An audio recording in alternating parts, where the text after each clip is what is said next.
ओम सद्गुरुवे नमः। Most welcome in world of physics. आपके अपने YouTube channel United educators app में आपका स्वागत है। चल रही है आपकी वही पुरानी सीरीज जिसका नाम है न्यू सीरीज पेपर। यहीं से रहेगा 2025-2026 सीबीएसई ऑब्लिक यूपी। भाई बस दोनों जगह के एक ही है।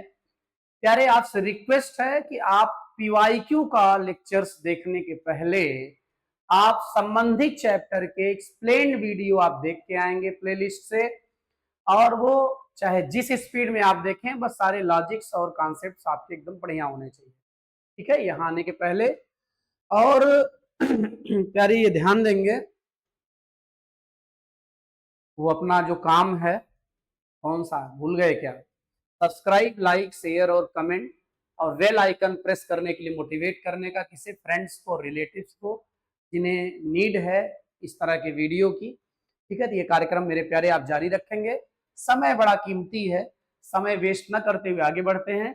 तो प्रीवियस लेक्चर में हम लोग जो है 1 to 35 साल किए थे, आज उसके आगे बढ़ रहे हैं हम लोग। तो यहाँ आप क्वेश्चन अपना देख ही रहे हैं। क्वेश्चन नंबर 36 आपका 2017 में आया है ये। An infinitely large thin plane slit has a uniform surface charge density plus sigma. Obtain the expression for the amount of work done in bringing a point charge q from infinity to a point distance r in front of the charge plane slit. ठीक है, तो आपको question दिखना चाहिए कि नीचे set कर दे रहे हैं। आप यहाँ से क्वेश्चन देखते रहिए और हम सॉल्व करना शुरू कर रहे हैं।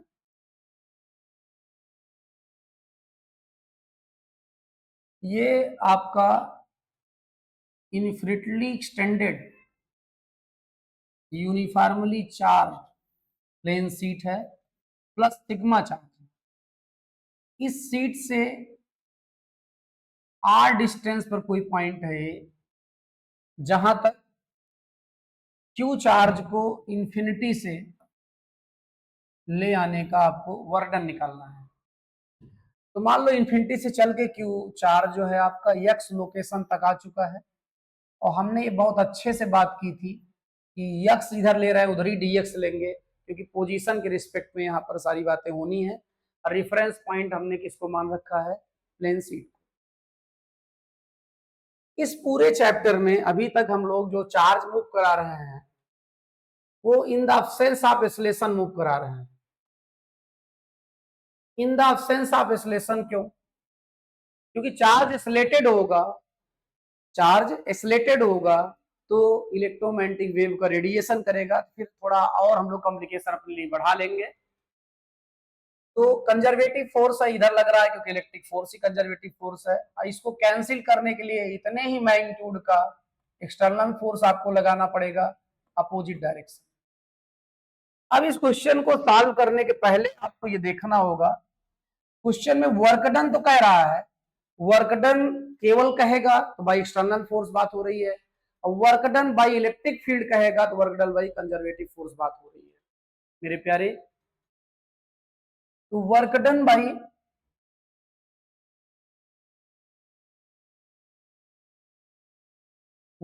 बाई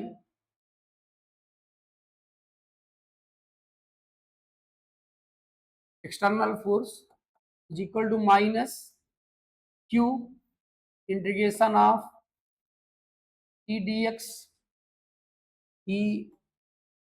डीएक्स इंफिनिटी से आर। देखिए, एक्सटर्नल कहेंगे तो एंगल 180 बनेगा, माइनस आ जाएगा। कंजर्वेटिव कहेंगे एंगल 0 बनेगा, प्लस आ जाएगा। ठीक है, अब यहां पर W external is equal to minus Q, E की वैल्यू डाल दो, सिग्मा अपान 2 एप्सिलॉन नॉट होती है dx, कहां से कहां? इंफिनिटी से r तक।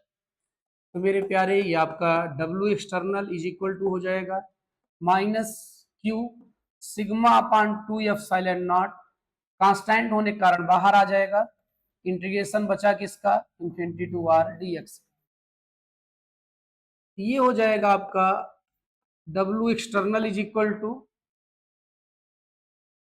Minus q sigma upon 2 epsilon naught, ये हो जाएगा dx का इंटीग्रेशन x हो जाएगा इन्फिनिटी टू r।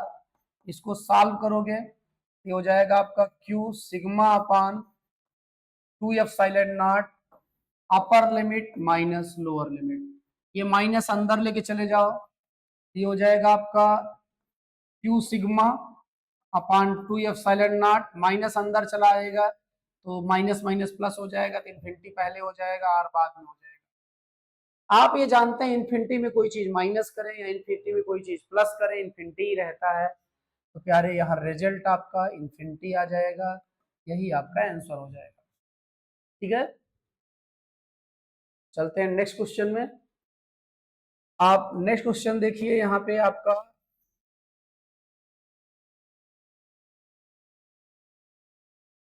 दिख ही रहा होगा,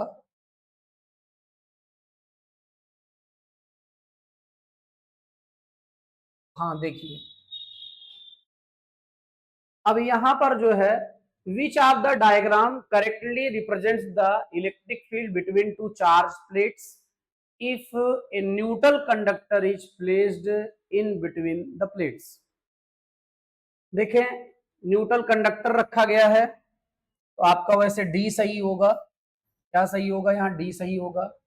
अब क्यों सही होगा जरा आप ये भी देख लें, ऊपर प्लेट है प्लस, नीचे प्लेट है माइनस, यहाँ कोई कंडक्टर रखा है। आप ये जानते हैं ड्यू टू इंडक्शन यहाँ चार्ज आ जाएगा निगेटिव, और ड्यू टू इंडक्शन यहाँ चार्ज आ जाएगा पॉजिटिव। ठीक है, और फील्ड लाइन पॉजिटिव से कहाँ आएंगी, निगेटिव आएंगी, यहाँ भी फील्ड लाइन, यहाँ भी पॉजिटिव से निगेटिव। आप देखें कर्व क्यों हो रही है, क्योंकि इनको सेंटर की ओर जाना है, क्योंकि आप ये जानते हैं कि इलेक्ट्रिक फील्ड लाइन और कंडक्टिंग सरफेस के बीच में जो एंगल बनता है वो 90 बनता है, और 90 एंगल तभी बनेगा जब लाइन रेडियल होगी, रेडियल तभी होगी जब सेंटर से जाएगी। ठीक है, ये सेंटर से जाएगी, और यहाँ भी बिल्कुल वही सिचुएशन होना है, यहाँ भी लगना है कि सेंटर से ही आ रही है, सेंटर से ही आ रही है ऐसा लगना है। ठीक है, तो इस कारण से आपका ये डी वाला पार्ट इसका सही हो जाएगा। ठीक है, अब आगे बढ़ते हैं हम लोग, सेकेंड पार्ट इसका देखते हैं 38, सेकेंड पार्ट का क्वेश्चन नंबर 30। ठीक है, क्वेश्चन नंबर 38 में कह रहा है the given graph shows the variation of charge q versus potential difference v for two capacitors C1 and C2. Both the capacitor have the same plate separation, but plate area of C2 is greater than that of C1. देखें पहली बात तो C is equal to होता है आपका, question number कौन सा solve कर रहे हैं हम लोग, ये तो हो ही गया है, इसको हटा दे रहे हैं। हाँ आप जरा ध्यान दें, यहाँ पे आप सॉल्व कर रहे हैं 38, क्या सॉल्व कर रहे हैं 38, क्वेश्चन नंबर 38 आपको दिखे ये। ठीक है, अब जरा ध्यान दें आप, अब पहली बात कह रहा है कि both capacitor have the same plate separation. पहली बात तो C इज इक्वल टू आपका होता है A epsilon naught upon B।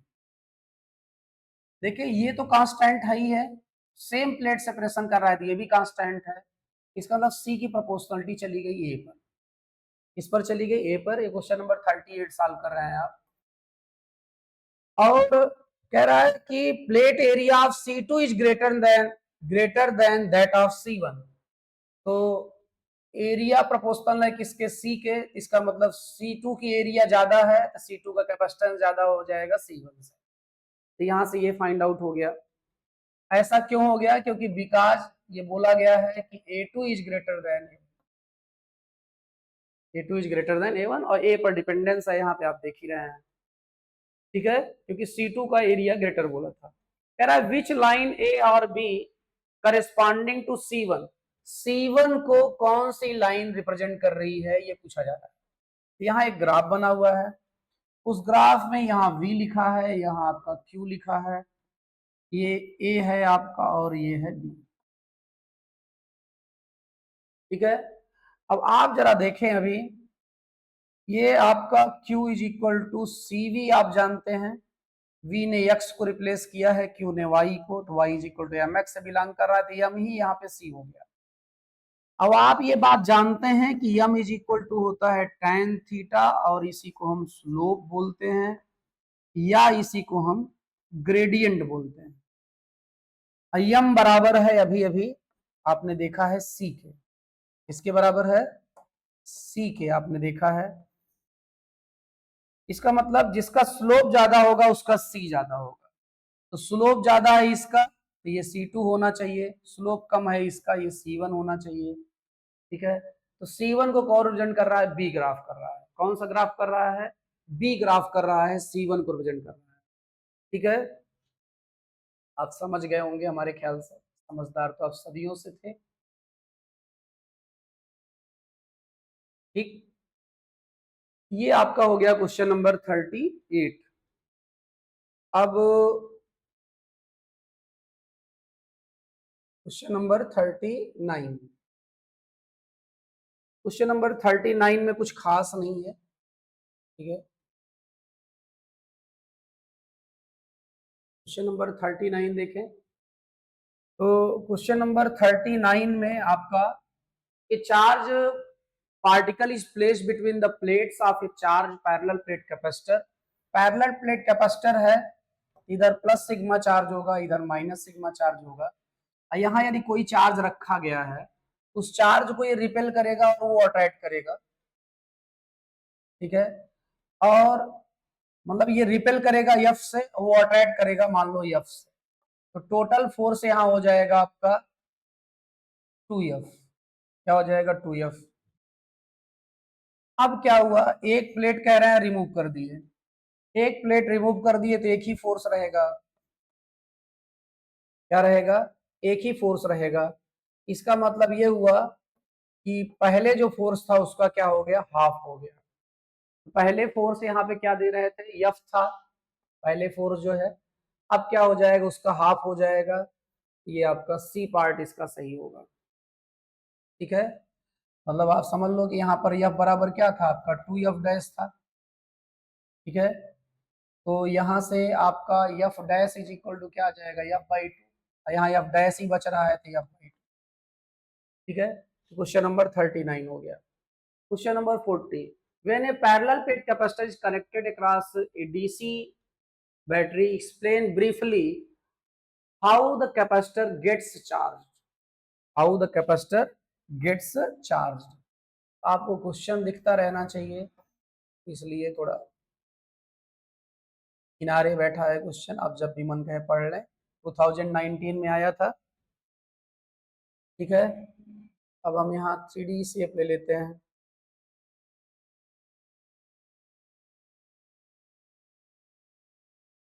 ठीक, ध्यान देगा। अब इसमें आपका ये वाली प्लेट जो है कनेक्ट कर दी जाती है प्लस से, ये वाली प्लेट किससे? माइनस। ठीक है, अब ये प्लस है तो मान लो प्लस, तो यहाँ माइनस। ठीक है, आप जानते हैं करंट चलेगी प्लस से और उसके अपोजिट इलेक्ट्रॉन चलेंगे। यहाँ करंट माइनस में इंटर करेगी और उसके अपोजिट इलेक्ट्रॉन चलेंगे। ठीक है, तो ये प्लस क्या करेगा? ये इलेक्ट्रॉन को बुलाएगा, तो इलेक्ट्रॉन को जब बुलाएगा तो यहाँ से प्लस, यदि इलेक्ट्रॉन चला गया यहाँ से तो यहाँ पर इस वाली प्लेट पे प्लस चार्ज आ जाएगा, और ये इलेक्ट्रॉन को माइनस क्या करेगा? भगाएगा, तो यहाँ पर माइनस चार्ज आ जाएगा। ठीक है, अब क्या होगा? अब फिर अगला इलेक्ट्रॉन जब निकलेगा तो ये कहेगा मत जाओ, वो कहेगा नहीं आओ, जो ताकतवर है सफल हो जाएगा, इलेक्ट्रॉन वो लेके चला जाएगा। जब एक इलेक्ट्रॉन यहां से ले गया तो एक प्लस आपका न्यूट्रल हो गया इलेक्ट्रॉन पाके, फिर अगला इलेक्ट्रॉन जब लेके जाएगा दूसरा भी न्यूट्रल हो जाएगा, और यहाँ दो प्लस हो जाएंगे। इधर देखो प्लस बढ़ रहा है और उधर धीरे धीरे क्या हो रहा है, प्लस कम हो रहा है। एक समय दोनों बराबर हो जाएंगे तो इलेक्ट्रॉन को बुलाने वाले और इलेक्ट्रॉन को रोकने वाले की ताकत बराबर हो जाएगी, तो इलेक्ट्रॉन का मूवमेंट बंद हो जाएगा। बिल्कुल वही सिचुएशन यहाँ पे है। इलेक्ट्रॉन जब यहाँ आ रहा है, पहला इलेक्ट्रॉन आया कोई प्रॉब्लम नहीं, दूसरा जब आएगा ये कहेगा मत आओ, लेकिन वो कहेगा नहीं जाओ, जिसकी ताकत है उसकी बात मानी जाएगी। पहला इलेक्ट्रॉन आया तो यहाँ से एक इलेक्ट्रॉन गायब हो चुका है, ठीक है। दूसरा इलेक्ट्रॉन यहाँ आएगा, यहाँ दो हो जाएंगे, यहाँ दो इलेक्ट्रॉन गायब हो जाएगा। इसका मतलब भगाने वाले की ताकत कमजोर हो रही है और रोकने वाले की ताकत धीरे धीरे बढ़ रही है। एक समय दोनों की ताकत बराबर हो जाएगी, इलेक्ट्रॉन का मूवमेंट बंद हो जाएगा, ठीक है। तो इसीलिए बोला जाता है capacitor blocks DC, capacitor blocks DC. अब जैसे मान लो एक इलेक्ट्रॉन यहाँ और चला गया होता तो प्लस हो जाता, तो ये भी आपका न्यूट्रल हो चुका होता। और यही सिचुएशन यहाँ भी होती कि एक इलेक्ट्रॉन और आ गया होता यहाँ पे, तो और माइनस हो गया होता और यहाँ भी ये गायब हो गया होता। अब देखो तीन माइनस यहाँ भी है, तीन माइनस यहाँ भी है, तीन प्लस यहाँ भी है, तीन प्लस यहाँ भी है। इसका मतलब इलेक्ट्रॉन को बुलाने वाला और इलेक्ट्रॉन को रोकने वाला ताकत बराबर हो गई। यहाँ इलेक्ट्रॉन को भगाने वाले की ताकत और इलेक्ट्रॉन को इधर से भगाने वाले की ताकत दोनों बराबर हो गई, इलेक्ट्रॉन बेचारा मूव भी नहीं करेगा। इसीलिए बोला जाता है कैपेसिटर ब्लॉक्स डीसी। एक बार फिर से रिपीट कर रहे हैं। लेकिन कभी कभी आपके मन में आता है सर ये प्लस और माइनस अंदर वाले पोर्शन पे क्यों रहता है, बाहर क्यों नहीं रहता है? तो आप कभी पोटेंशियल एनर्जी का फार्मूला पढ़े थे, 1/4 epsilon not Q1 Q2 upon R1। यदि दोनों चार्ज पॉजिटिव हैं या दोनों चार्ज नेगेटिव हैं, इस केसेस में आपका Q1 Q2 पॉजिटिव ही आएगा। इसका मतलब U का डिपेंडेंस हो जाएगा 1/R12 पे। और दोनों में एक पॉजिटिव और एक नेगेटिव है, तो 1/4 एप्सिलॉन नॉट। एक पॉजिटिव और एक नेगेटिव होने पर यहां वैल्यू माइनस आएगी, यहां वैल्यू क्या आएगी,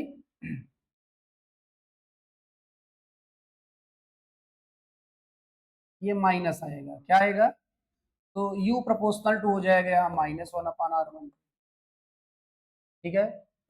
यहाँ अट्रैक्शन होगा और यहाँ रिपल्सन होगा। अब आप जरा देखें, आप ये जानते हैं कि पोटेंशियल जितनी कम होगी स्टेबिलिटी उतनी ही हाई होगी, ठीक है। R12 बढ़ेगा, पोटेंशियल एनर्जी कम होगी और स्टेबिलिटी हाई होगी। इसीलिए प्लस प्लस या माइनस माइनस के केस में रिपल्सन होता है, जिससे दूरी बढ़ जाए, और दूरी बढ़ जाएगी पोटेंशियल एनर्जी कम हो जाएगी, स्टेबिलिटी बढ़ जाएगी। तो आप देखें प्लस से ये प्लस दूर भागा है, माइनस से ये माइनस दूर भागा है, जिससे R12 ज्यादा हो जाए, पोटेंशियल एनर्जी कम हो जाए, स्टेबिलिटी बढ़ जाए। और प्यारे यहाँ पर आप देख रहे होंगे इनवर्सली यहाँ भी है, लेकिन ये माइनस लगा है बेटा, ध्यान देंगे। तो 2 जैसे लेस है, अभी 4 से माइनस लगते ही सारा खेल बदल जाता है, ठीक है, ये पूरा पलट जाता है।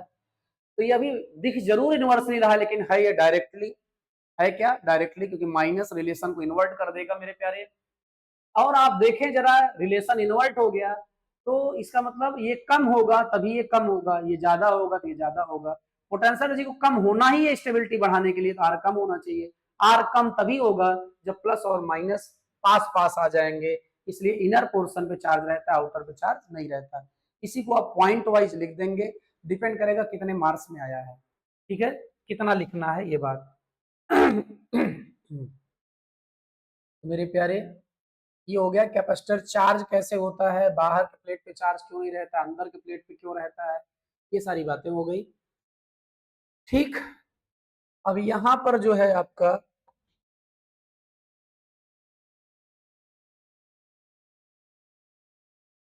ये क्वेश्चन देखें यार,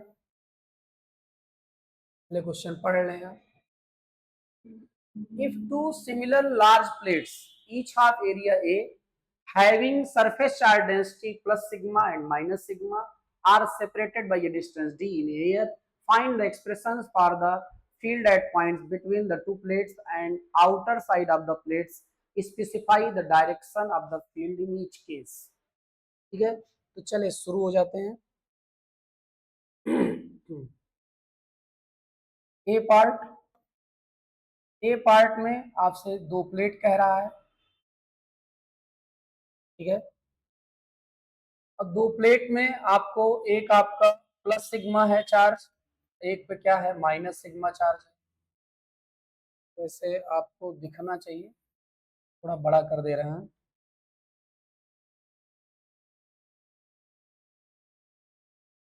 एक प्लेट ये है, एक प्लेट ये है, यहाँ प्लस सिग्मा चार्ज है, यहाँ माइनस सिग्मा चार्ज है।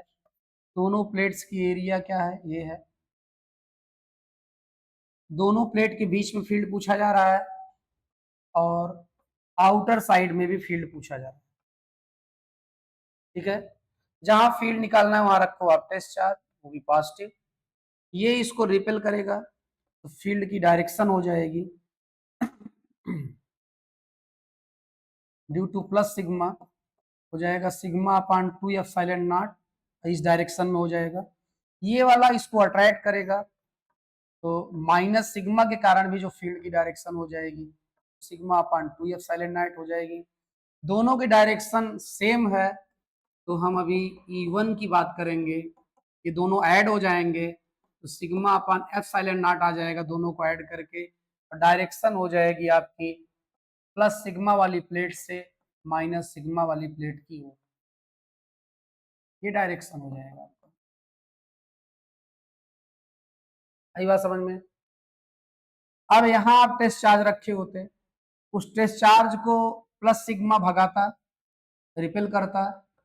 ई प्लस सिग्मा की ये डायरेक्शन होती है सिग्मा अपान 2 एप्सिलॉन नॉट, और यहाँ पर ई माइनस सिग्मा क्या करता, क्यू नॉट को अटैक करता, ई माइनस सिग्मा हो जाता आपका सिग्मा अपान 2 एप्सिलॉन नॉट। मेरे प्यारे दोनों की डायरेक्शन अपोजिट है, सब्सट्रैक्शन होगा, मैग्नीट्यूड सेम है, नेट जीरो आ जाएगा। इसका मतलब यहाँ आउटर साइड में जो फील्ड है वो आ जाएगी जीरो। ठीक है, एक आंसर ये हो जाएगा आपका। और यहाँ ऐसे ही टेस्ट चार्ज रखे होते, टेस्ट चार्ज को प्लस सिग्मा भगाता तो प्लस सिग्मा आपका हो जाता है ये sigma upon 2 epsilon not. Minus वाली प्लेट इसको अट्रैक्ट करती तो माइनस ई माइनस सिग्मा हो जाता आपका सिग्मा अपान 2 एप्सिलॉन नॉट। एक बार फिर से डायरेक्शन अपोजिट है, मैग्नीट्यूड इक्वल है, तो प्यारे यहाँ पर भी आपका जीरो आ जाएगा फील्ड। जब फील्ड जीरो है तो क्या डायरेक्शन बताओगे? ठीक है, इसका ए पार्ट सॉल्व हुआ। क्या सॉल्व हुआ? ए पार्ट सॉल्व हुआ। ठीक, अब ये भाई साहब क्या कह रहे हैं, ए पार्ट के बाद देखा जाए। कह रहे हैं the potential difference between the plates, इनका बी पार्ट है potential difference between the plates, between the plates. ठीक है, देखें जरा ये प्लस सिग्मा वाली प्लेट है, ये माइनस सिग्मा वाली प्लेट है, और फील्ड अभी आप प्रूफ ही कर चुके हैं, इसके अंदर जो फील्ड होगी वो होगी सिग्मा अपान एप्सिलॉन नॉट, आपने अभी भी निकाला है। यहाँ पोटेंशियल डिफरेंस चाहिए, पोटेंशियल डिफरेंस चाहिए तो कोई बहुत बड़ी बात नहीं है, आप निकाल लेंगे। आप देखिए कभी ये फार्मूला पढ़े थे, E is equal to minus dV by dr, formula पढ़े थे। यहाँ माइनस साइन केवल ये बताता है कि जब इन डायरेक्शन ऑफ फील्ड आप मूव करेंगे तो पोटेंशियल डिक्रीज करेगा। ठीक है, तो हम इधर मॉड ले लें दोनों साइड में, मॉड ले लेंगे तो मेरे प्यारे आ जाएगा ये mod of E is equal to dV by dr। Mod of E का सीधा सीधा मतलब है कि E ही लेना है प्लस साइन के साथ, और dV की जगह पे देखो dr क्या है, dr इक्विपोटेंशियल सरफेस के, इक्विपोटेंशियल सरफेस के बीच का गैप है। तो देखो ये फील्ड की डायरेक्शन है, और फील्ड की डायरेक्शन से दोनों कंडक्टिंग प्लेट्स 90 डिग्री पे हैं, इसका मतलब इक्विपोटेंशियल सरफेस है ये दोनों प्लेट, और उनके बीच का गैप यदि मान लो d है तो यहाँ हम d लिख सकते हैं यदि ये गैप d हो तो, और प्लेट एरिया a हो, दोनों प्लेट का पोटेंशियल डिफरेंस जो है v हो तो v लिख सकते हैं। तो यहां से आपका आ जाएगा v is equal to E d, ये हो जाएगा v is equal to E, आप निकाल चुके हैं e क्या था आपका सिग्मा अपान एप्सिलॉन नॉट, ये d हो जाएगा। तो ये पोटेंशियल भी आ गया दोनों प्लेट्स के बीच का। ठीक है, अब आपसे the capacitance of the capacitor so formed, इसका सी पार्ट में कह रहा है कैपेसिटेंस आप निकाल दीजिए, भैया निकाल ही देंगे हम लोग, ठीक है। कैपेसिटेंस का फार्मूला आप क्या जानते हैं, C is equal to q by V होता है। यहाँ C is equal to q by V, V आप देख ही रहे हैं क्या है, sigma upon F silent naught d है, ठीक है। और Q अपान सिग्मा की जगह पे आप लिख सकते हैं Q by A, why because you know that sigma is equal to Q by A, यहाँ से Q कैंसिल हो जाएगा, C इज इक्वल टू आ जाएगा A F silent naught upon D. ये क्वेश्चन सीबीएसई में आ जाए तो आप मतलब ये मानिएगा उन्होंने बड़ी दया की है आप पे, ये तीनों पार्ट सॉल्व हो गया आपका। ये क्वेश्चन नंबर 41 था। चलते हैं 42 के पास। क्वेश्चन नंबर 42 भी बड़ा प्यारा है और आप पर गजब का कॉन्फिडेंट है हमें कि आप गजब के हो भी। चले, ज्यादा नहीं फेंकना चाहिए, नहीं लपेट नहीं पाओगे। Two capacitors of capacitances C1 and C2 are connected in parallel. If a charge Q is given to a combination, the ratio of the charge on the capacitor C1 to the charge on C2 will be। देखें भाई, यहाँ connected बोला गया है, क्या बोला गया है यहाँ बोला गया है connected in parallel. Connected in parallel है, पोटेंशियल सेम होगा, पोटेंशियल सेम होगा तो मान लो एक पर चार्ज हो गया आपका C1V और दूसरे पे चार्ज कितना हो गया C2V, ठीक है। क्योंकि पैरेलल कनेक्ट है और दोनों को डिवाइड कर देना, V से V कैंसिल हो जाएगा, आ जाएगा C1 by C2, C1 by C2, A part इसका सही हो जाएगा, ठीक है। ये हो गया आपका, ठीक। आगे बढ़ें, इसका दूसरा पार्ट देखा जाए तो ये तो आप समझ ही गए हैं। हाँ देखें यहाँ पे ए sphere S1 of radius R1 इनक्लोजेस, दिख रहा है आपको क्वेश्चन, और बड़ा कर, और बड़ा कर 2014 में आया है, मोदी जी गवर्नमेंट बनी थी उसी साल, और तब नेट सस्ता हुआ था, उसी कारण आज हम लोग पढ़ रहे हैं। ए स्फीयर S1, इन्हीं का स्फीयर यूज कर ले रहे हैं। ए स्फीयर S1, ये स्फीयर S1 है, ये स्फीयर S2 है, एक की रेडियस R2 है, एक की रेडियस R1 है। यहाँ अंदर कैपिटल Q चार्ज इनक्लोज है, यहाँ कैपिटल 2Q चार्ज इनक्लोज है, ठीक है, आपको दिख ही गया है। तो sphere S1 of radius R1 encloses net charge capital Q if there is another concentric sphere S2 of radius R2, R2 is greater than R1 कह रहा है, देख ही रहे हैं आप वहां पे, encloses R2। find the ratio of the electric flux to S1 and S2। Electric flux का रेशियो पूछा जा रहा है भैया, तो इलेक्ट्रिक फ्लक्स S1 और electric flux S2 is equal, Gauss theorem आपका कहती है कि phi E is equal to 1 upon F silent naught uh q net. ये जो क्यू नेट है ये क्लोज सरफेस के अंदर का नेट चार्ज होता है, ठीक है ना, गॉस थ्योरम का स्टेटमेंट दे दी होगा आपको। तो देखो S1 के अंदर चार्ज है Q, S1 के अंदर चार्ज Q है तो 1 upon F silent not Q हो जाएगा यहाँ, लेकिन S2 के अंदर पूरा पूरा 2Q और Q मिला के 3Q चार्ज है, तो यहाँ हो जाएगा आपका 3Q नेट चार्ज की जगह पे, ये कैंसिल हो जाएगा, Q से Q कैंसिल हो जाएगा, तो रेशियो आपका आ जाएगा 1:3। एक पार्ट सॉल्व हो गया इसका। फिर कह रहे हैं how will the electric flux through sphere S1 change if medium of dielectric constant 5 is introduced in the space inside S1। देखो S1 के अंदर डाल रहे हैं, तो how will the electric flux through sphere S1, आपको थ्रू स्फीयर S1 ही बताना है कैसे चेंज हो जाएगा। तो देखिए भाई, आपको ये बताया गया था कि जहां एप्सिलॉन नॉट लिखा रहता है उसी के बगल एप्सिलॉन आर आ जाता है मीडियम के आते ही, ठीक है। तो इस समय यहाँ पर ये S1 से लिंक जो फ्लक्स है वो 1 अपान इसकी जगह 5 आ जाएगा, और Q अपान एप्सिलॉन नॉट तो पहले से था, और ये Q छोटा वाला था, बड़ा वाला था पहले, ये गॉस थ्योरम से है। लेकिन ये जरा ध्यान देंगे, डाइलेक्ट्रिक मटेरियल वही रोल प्ले करेगा जो क्लोज सरफेस के अंदर है, क्योंकि अंदर का ही चार्ज, अंदर का ही मटेरियल रोल प्ले करेगा, बाहर से कोई लेना देना नहीं रहेगा, ये ध्यान देंगे। Electric flux through a close surface की यदि बात हो रही होगी तब, ठीक है। तो ये भी हो गया, क्वेश्चन नंबर 43 था ये। आगे बढ़ते हैं।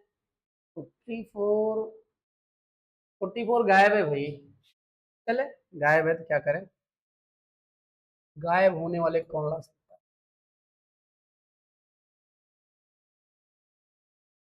देखें यहाँ पर आपसे, in a parallel plate capacitor with air between the plates, air between the plates है, ठीक है, एयर है, पहली जानकारी। क्वेश्चन नंबर 45 आप सॉल्व कर रहे हैं। Between the plates, each plates has an area, area given है, कितना है 6 into 10⁻³ metre square, and the separation between the plates is, separation दिया गया है 0.3 mm। अब आप मिली को कह सकते हैं 10⁻³ मीटर हो गया ये, या 3 इंटू 10⁻⁻⁴, ये इतनी जानकारी है। तो अब इसकी जरूरत है नहीं, तो इसको छोटा कर दे रहे हैं, गायब कर दे रहे हैं फ्रेम से ही, ये यहां ले ले रहे हैं, क्वेश्चन को बड़ा कर, आप calculate the capacitance of the capacitor, calculate the capacitance of the capacitor, solve करना शुरू करते हैं। कैपेसिटेंस का फार्मूला हो जाएगा यहाँ पर C0 is equal to A epsilon naught upon D। A की वैल्यू आप देख ही रहे हैं कितना है,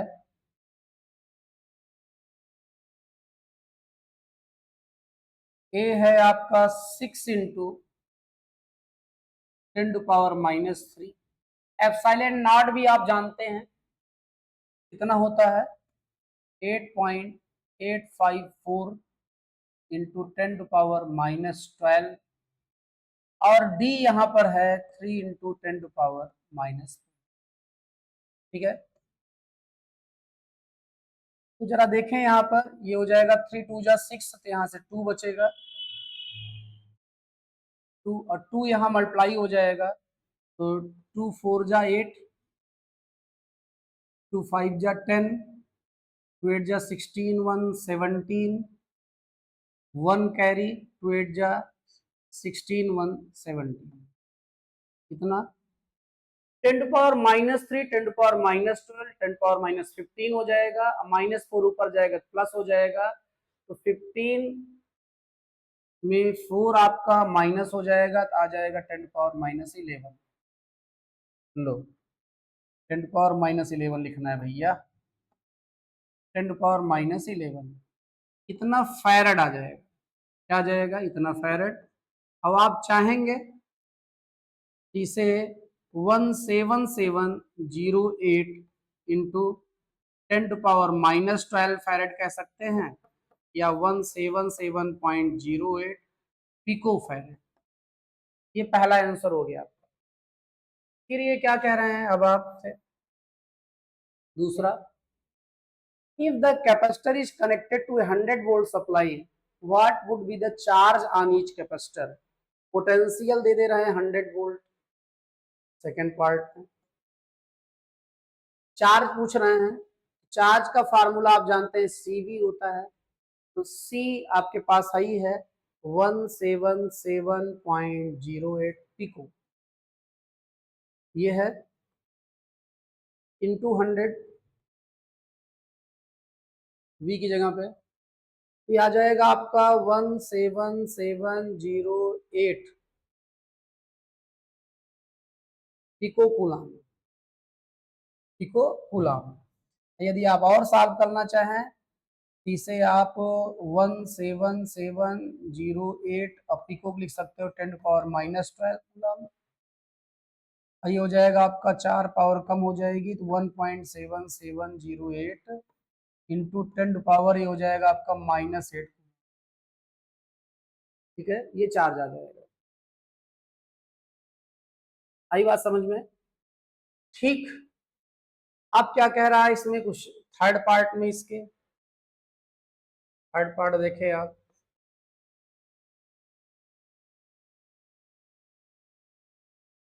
how would charge how would charge on the plates be affected if a 3 mm thick mica sheet of K is equal to 6 is inserted between the plates while the voltage supply remains connected?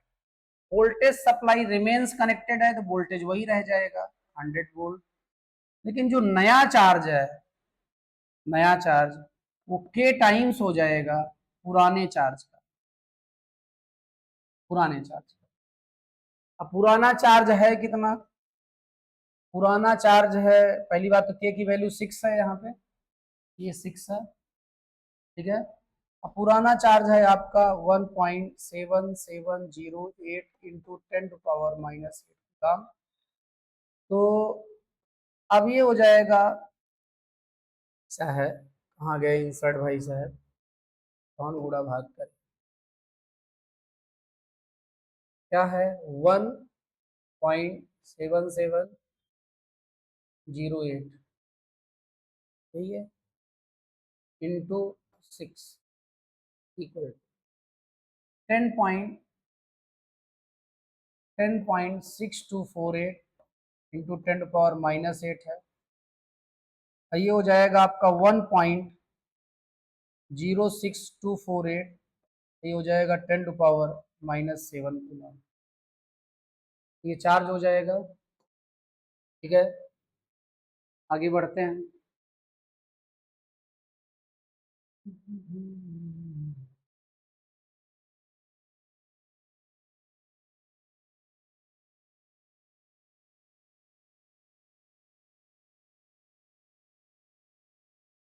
A capacitor is a system of two conductors separated by an insulator.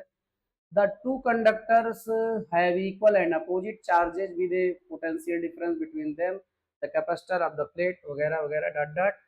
देखो इससे कोई मतलब नहीं है, इनको हटाओ, और इसमें जो है आपसे मतलब है, तो जितने से मतलब है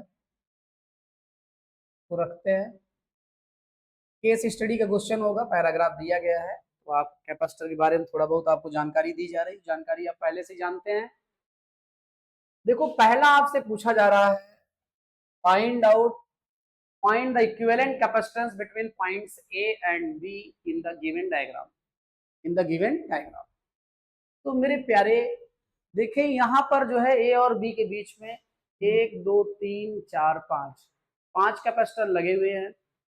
कितने कैपेसिटर लगे हुए हैं? 5 लगे हुए हैं, और फिर एक पैरेलल में उससे कनेक्ट है। हमने आपसे बोला था कि यदि 5 कैपेसिटर हो और पता ना चल रहा हो कि सीरीज है पैरेलल है, तो एक बार व्हीट स्टोन ट्राई कर लेंगे। तो व्हीट स्टोन हम लोग ट्राई करते हैं यहाँ पे। तो पहले क्या करते हैं, थोड़ा स्पेस बनाते हैं।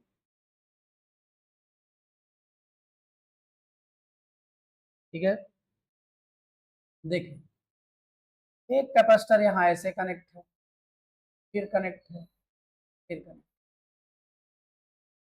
और यहाँ पर एक और कनेक्ट कर दिए हैं यहाँ पर, एक और कनेक्ट कर, ये हो गया पॉइंट ए और पॉइंट,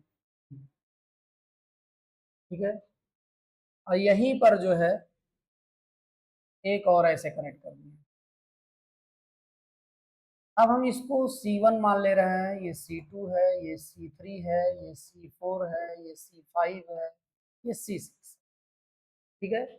अब इस डायग्राम को थोड़ा चेंज करते हैं, जरा देखो पॉइंट ए से यहाँ फर्स्ट प्लेट, इसकी भी फर्स्ट प्लेट, मतलब पॉइंट ए से आपका C1 की फर्स्ट प्लेट और C2 की भी फर्स्ट प्लेट कनेक्ट है पॉइंट ए से, आप देख ही रहे हैं। और फिर पॉइंट बी देखो,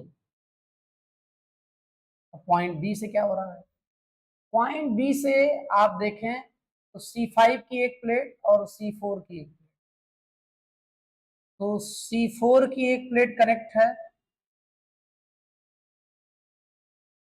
और C5 की भी एक प्लेट कनेक्ट है, कर दिए। अब देखो जरा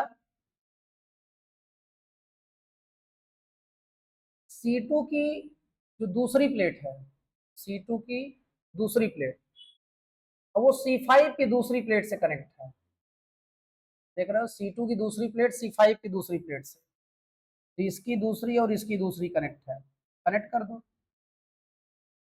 और यहां भी आप देखिए तो C1 की जो सेकंड प्लेट है वो C4 की सेकंड प्लेट से कनेक्ट है, तो C4 की सेकंड प्लेट ये है, C1 की सेकंड प्लेट ये है, और ये दोनों कनेक्ट है, कनेक्ट कर दो। अब बची C3, C3 जो है आपका कनेक्ट है C3, C3 आपका C1 और C2 दोनों के सेकंड से कनेक्ट है, और C3 आपका आपका C2 और C5 के दोनों के सेकंड से कनेक्ट है, कनेक्ट कर दो, ये C3 हो गया। आप इससे परिचित होंगे, ये बीट स्टोन है और ये कैपेसिटर आपका यहां लगा, ठीक है। तो बीट स्टोन ब्रिज बन रहा है यहाँ पे। अब सबका कैपेसिटेंस सी है, सबका कैपेसिटेंस सी है, इसका मतलब ये है कि इसका इसका रेशियो, इसका इसका रेशियो क्या होगा, बराबर होगा, बैलेंस कंडीशन में होगा। तो आप यहां लिख देंगे कि Wheatstone bridge will be in balance condition. जब ये बैलेंस कंडीशन में होगा तो इस वाले आर में करंट जाएगी नहीं, इस वाले आर में यदि करंट नहीं जाएगी, ये वाला जो कैपेसिटर है वो आउट ऑफ द सर्किट हो जाएगा। आउट ऑफ द सर्किट हो जाएगा, क्वेश्चन सॉल्व करना आपके लिए आसान हो जाएगा।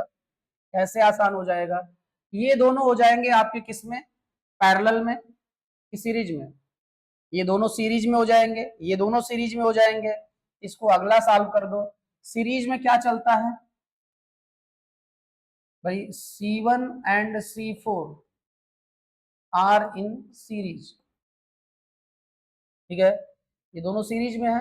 और सीरीज में आप जानते हैं चलता है 1/c डैश, मान लो है 1/c प्लस 1/c 2/c, तो यहां से आपका C dash is equal to हो जाएगा C/2, तो ये एक कैपेसिटर हो गया C डैश और जिसका कैपेसिटेंस आ गया C/2। ऐसे ही ये दोनों भी सीरीज में है, तो इसका भी आ जाएगा आपका C/2,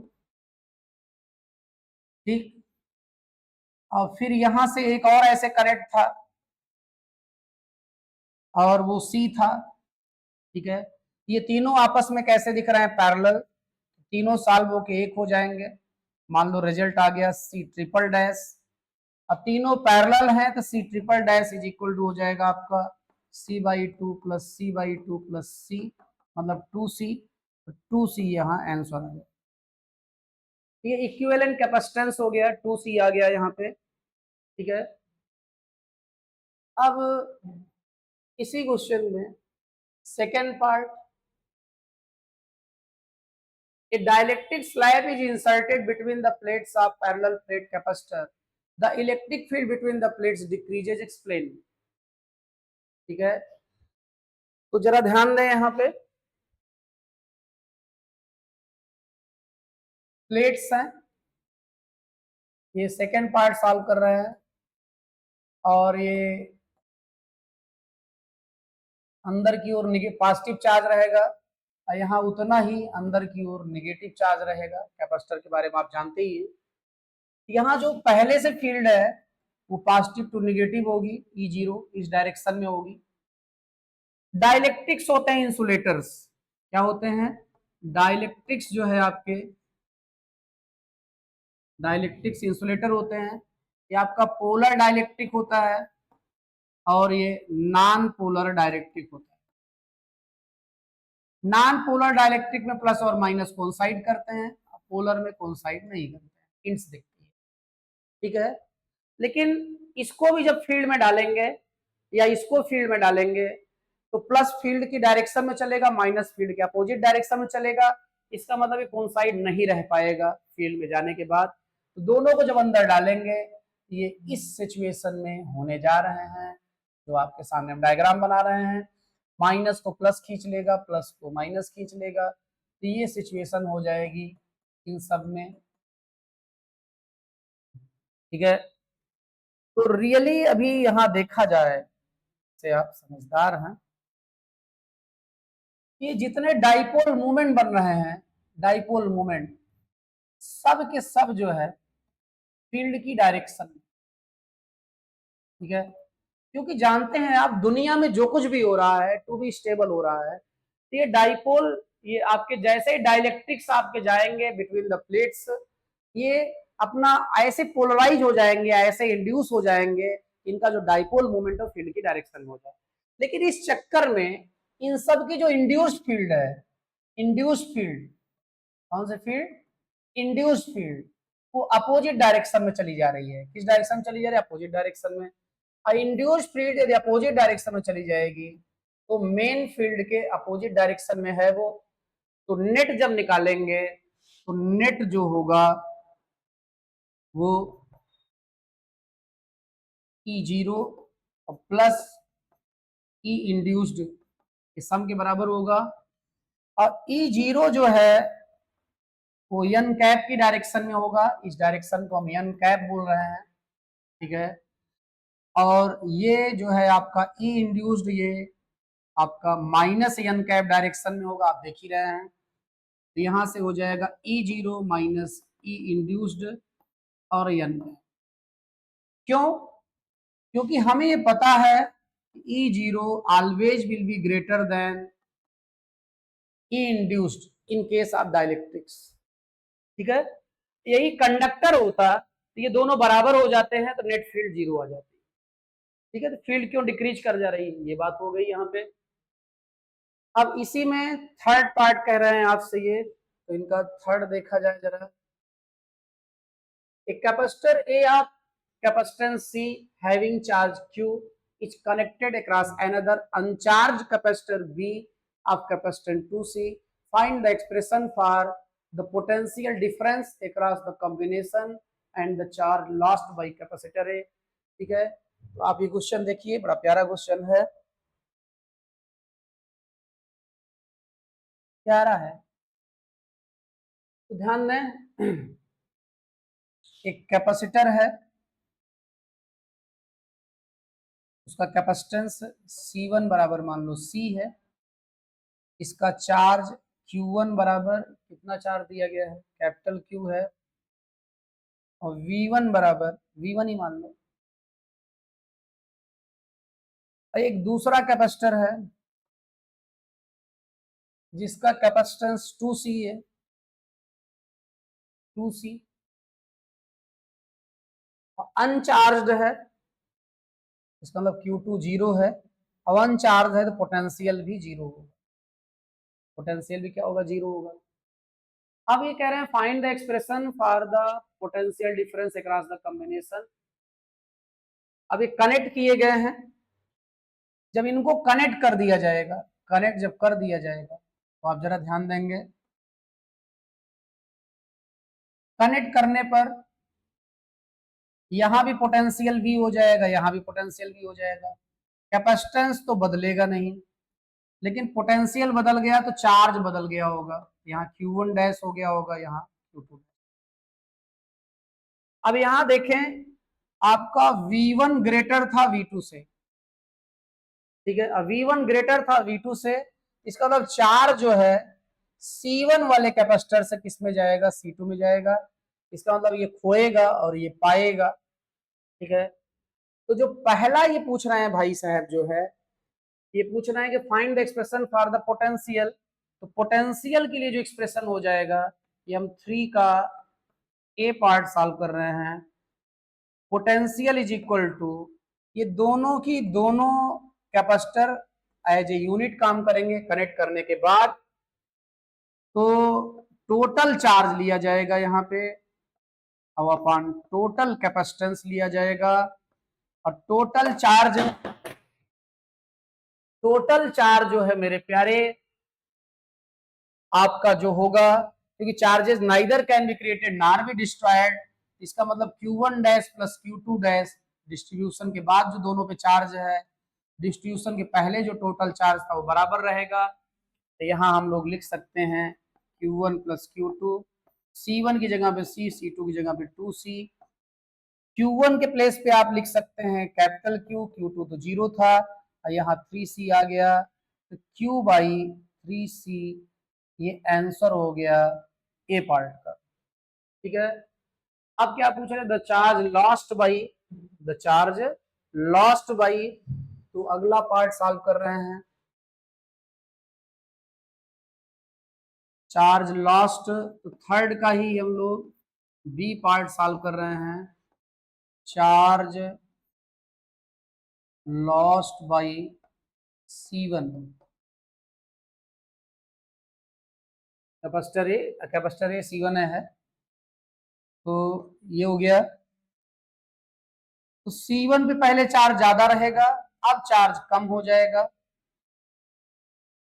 पहले Q था माइनस Q1 हो जाएगा आपका C1V, Q1 डैश मतलब Q माइनस C1 तो C है, और V अभी अभी आप निकाले हैं Q बाई 3C, यहाँ C से C कैंसिल हो जाएगा, तो Q माइनस Q बाई 3 ये हो जाएगा 2Q बाई 3।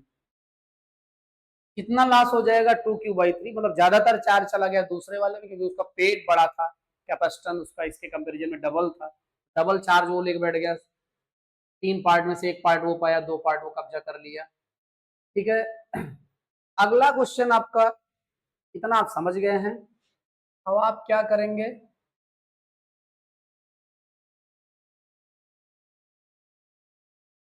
ये आपका क्वेश्चन हम ले रहे हैं नीचे, हाँ दिखता है, ये और ऊपर जा रहा हो तो और अच्छा है।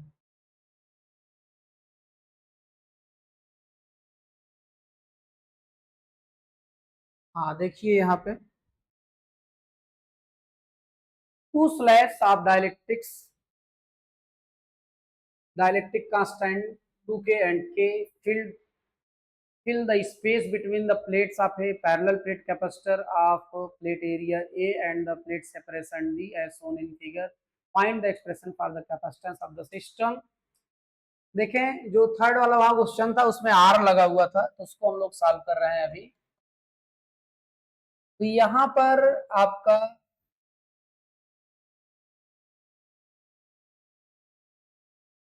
ये है आपका D/3, ये है आपका फिर 2D/3, टोटल गैप है D, प्लेट्स की एरिया ए है, प्लेट्स की एरिया क्या है, ए है, और यहाँ आपका डाइलेक्ट्रिक मटेरियल फिलअप है, और यहाँ भी आपका डाइलेक्ट्रिक मटेरियल फिलअप है, लेकिन यहाँ डाइलेक्ट्रिक कांस्टेंट है 2K और यहाँ के है, इक्विवेलेंट कैपेसिटेंस आपको बताना है। इस तरह के क्वेश्चंस प्यारे इंपॉर्टेंट होते हैं, आप जरा ध्यान देंगे। ये जो कैपेसिटर्स हैं इन्हें आप ऐसे बना सकते हैं, ऐसे, ठीक है।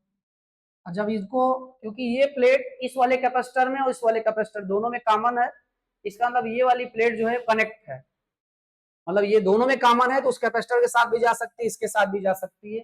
तो आपको सीरीज कॉम्बिनेशन दिख गया। क्या दिख गया? सीरीज कॉम्बिनेशन दिख गया।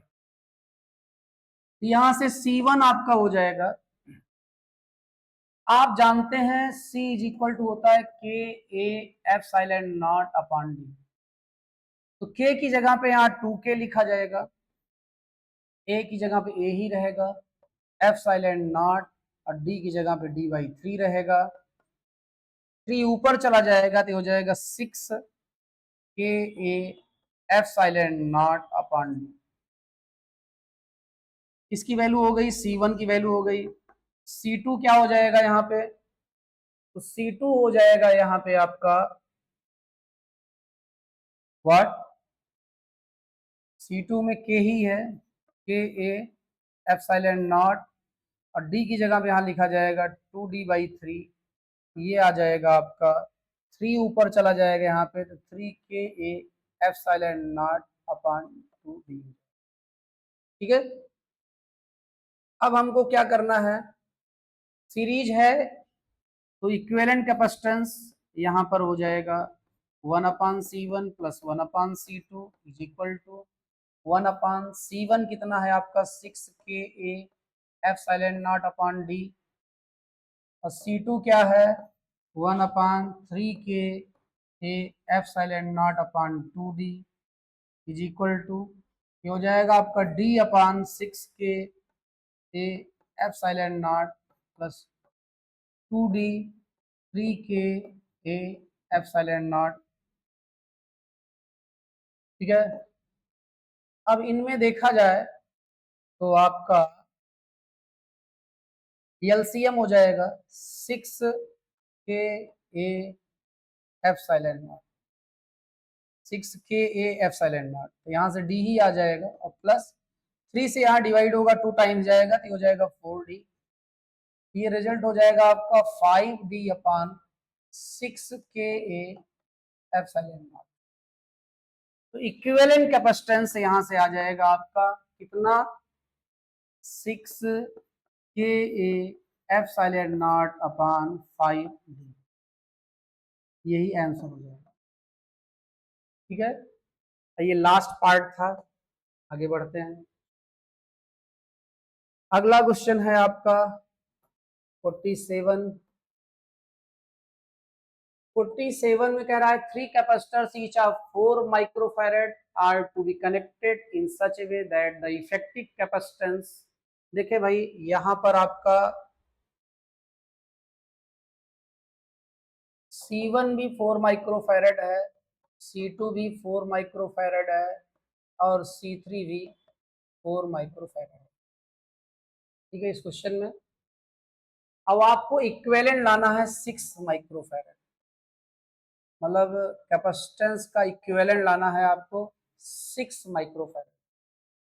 ठीक है, देखो कैपेसिटेंस को यदि कम करना होता है हमको तो हम सीरीज कॉम्बिनेशन करते हैं, और कैपेसिटेंस को बढ़ाना होता है तो पैरेलल कॉम्बिनेशन करते हैं। अब तीनों को पैरेलल ऐड कर देते हैं, अभी 4 4 4 12 हो जाता है, तो इसका मतलब तीनों को पैरेलल नहीं ऐड करेंगे। ठीक है, 2 को पैरेलल ऐड कर देंगे तो 8 हो जाएगा, तो ये भी ठीक नहीं है। ठीक है, इसमें हम क्या करेंगे, एक को ही पैरेलल करेंगे, फिर बचे 2 और 2 फिर क्या हो जाएंगे, वो सीरीज हो जाएंगे। ठीक है, या ऐसे कनेक्शन रहेगा तो आपका ये C1 रहेगा, ये C2 रहेगा, ये C3 रहेगा। इसका मतलब 2 सीरीज रहेंगे और तीसरे के साथ वो पैरेलल हो जाएंगे। यहाँ जब इसको सॉल्व करेंगे आप 1/2 1/2 1/4 1/4 2/4 4/2 2 आ जाएगा। ये आपका कितना है 4 है, 4 2 क्या हो जाएगा 6 हो जाएगा, तो यहाँ से ठीक है। तो ऑल 3 इन पैरेलल गड़बड़ है, ऑल 3 इन सीरीज ये भी गड़बड़ है, 2 of them connected in series हाँ ठीक है, and the combination in parallel to third हाँ यही ठीक है। तो ये वाला ऑप्शन आपका सही है, सी वाला। ठीक है, ये भी हो गया। क्वेश्चन नंबर 48 के पास हम लोग आ गए। क्वेश्चन नंबर 48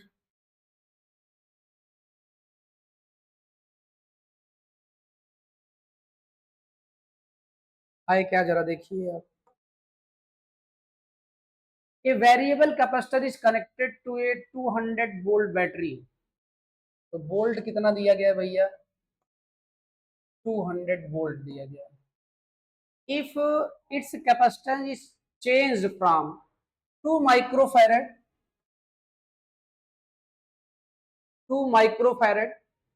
से x माइक्रोफैरड चेंज कर दिया गया है। The decrease in energy of the capacitor is, decrease in energy आपसे पूछा जा रहा है। तो मान लो पहले एनर्जी U1 रही हो, U इनिशियल और फिर फाइनल, तो U initial minus U final. पूछा नहीं जा रहा है, गिवन है, इज इक्वल टू है 2 इंटू 10⁻⁻² जूल। वैल्यू आप x पूछा जा रहा है, तो आप 1/2 सी कितना है, 2 माइक्रोफैरड है, 2 इंटू 10⁻⁻6 सी हो गया, और v स्क्वायर 200 का स्क्वायर हो जाएगा, माइनस 1/2। अब सी है यक्स माइक्रो, यक्स माइक्रो क्या हो गया आपका 10⁻⁻6 हो गया, और फिर वो भी आपका 200 वोल्ट से ही कनेक्ट है, स्क्वायर हो गया, इज इक्वल टू है 2 इंटू 10⁻⁻²। ठीक है, इस 2 से ये 2 कैंसिल हो जाएगा, 200 का स्क्वायर करेंगे, यहाँ 4 आ जाएगा, 10⁻4 भी आएगी, और 10⁻4 इसको 10⁻⁻2 कर देगा। यहाँ भी 2 का स्क्वायर करेंगे 4 आएगा, 4 में 2 डिवाइड हो जाएगा तो 2 बचेगा, 10⁻4 आएगा, इसको 10⁻⁻2 कर देगा, बराबर 2 इंटू 10⁻⁻2 है ही है। ठीक है, 10⁻⁻2 सबका कैंसिल हो जाएगा। ठीक, और यहाँ पर आपका 2 भी क्या होगा, और यहाँ 2 आ जाएगा, यहाँ बचेगा आपका 2x, 2x नहीं इंटू है, यहाँ से 2 बचेगा केवल, ध्यान देंगे, और यहाँ से आपका x बच रहा है, और यहाँ से 1 बच रहा है, तो x is equal to 2 minus 1, या x इज इक्वल टू 1 आ जाएगा। x इज इक्वल टू 1 आ गया, तो कैपेसिटेंस कितना हो गया, 1 माइक्रोफैरड, क्योंकि x की जगह 1 लिख दो तो आंसर आ जाएगा, यही आंसर हो गया। अब जरा ध्यान दो, यहाँ पे ये आंसर, हाँ पहला सही है, ए सही है इसका, ए। ठीक है, समझ तो गए ही होंगे आप। अब चलते हैं हम इनके पास, और ये आप पढ़ लें इसलिए थोड़ा सा बड़ा कर देते हैं। Question number 49। देखिए भाई, अभी थोड़ा इधर उधर की बात किया जाए, इंटरटेन किया जाए, तो आप भी बोर नहीं होंगे, चीजें चलती रहेंगी। लेकिन प्यारे देखें, जब आप इस वीडियो को देख रहे होंगे तो आपके पास समय बहुत कम होगा, तो आप इधर उधर की बातें सुनना नहीं चाहेंगे। ठीक है, इसीलिए बहुत ज्यादा इंटरटेनिंग क्लास को बनाने के चक्कर में नहीं पड़े हैं, केवल आप न्यूमेरिकल सॉल्व कर रहे हैं, लॉजिक समझिए, कॉन्सेप्ट समझिए। ठीक है प्यारे, अब आप ऊब जाए मान लें देखते देखते, तो आप थोड़ी देर वीडियो को पॉज कर दें, गाना वाना सुन लें, इधर उधर का काम कर लें, फिर आए फ्रेश हो जाए माइंड, फिर देखें। ठीक है ना। क्वेश्चन नंबर 49 के पास पहुंच गए हम लोग। Calculate the potential difference and the energy stored in the capacitor C2 in the circuit shown in the figure given as. देखिए भाई, यहाँ पॉइंट ए है आपका, पॉइंट ए, यहाँ एक कैपेसिटर है, फिर से एक कैपेसिटर है, फिर से एक कैपेसिटर है, और फिर यहाँ ग्राउंडिंग की गई है। ग्राउंडिंग की गई है तो यहाँ का पोटेंशियल क्या होगा, 0 होगा, और पोटेंशियल डिफरेंस 90 दे रहा है, तो इधर का पोटेंशियल 90 होगा। ठीक है, 90 वोल्ट। अब ये C1 है, ये C2 है, और ये C3 है। C1 दिया है आपका 20 माइक्रोफैरड, C2 है आपका 30 माइक्रोफैरड, और C3 है आपका 15 माइक्रोफैरड। ठीक है, आपसे पूछा क्या जा रहा है, आपसे पोटेंशियल डिफरेंस पूछा जा रहा है, पोटेंशियल डिफरेंस और एनर्जी स्टोर्ड इन C2, इन C2। तो C2 में आपको पोटेंशियल डिफरेंस पूछा जा रहा है और एनर्जी स्टोर्ड पूछा जा रहा है C2 में। ठीक है, तो चलते हैं, कोई बहुत बड़ी बात नहीं है। अब ये तीनों कैपेसिटर जो है आपके सीरीज में, और सीरीज में आप जानते ही हैं क्या चलता है, 1/C1 plus 1/C2 plus 1/C3 is equal to हो जाएगा 1/C1 20 है, ये आपका 30 है, और ये आपका 15 है। आप कहेंगे माइक्रो छोड़ दिए, माइक्रो लगा देंगे बाद, तो या माइक्रो लिख दे रहा है, नहीं कोई चौके बाद में, तो यहाँ एलसीएम हो जाएगा आपका 60 माइक्रो, 60 माइक्रो 20 से 3 टाइम्स जाएगा, 30 से 2 टाइम्स जाएगा, 15 से 4 टाइम्स जाएगा, 32549 9/60 माइक्रो आ जाएगा, या CS इज इक्वल टू आ जाएगा 60/9 माइक्रो फैराड, इक्विवेलेंट कैपेसिटेंस आ गया।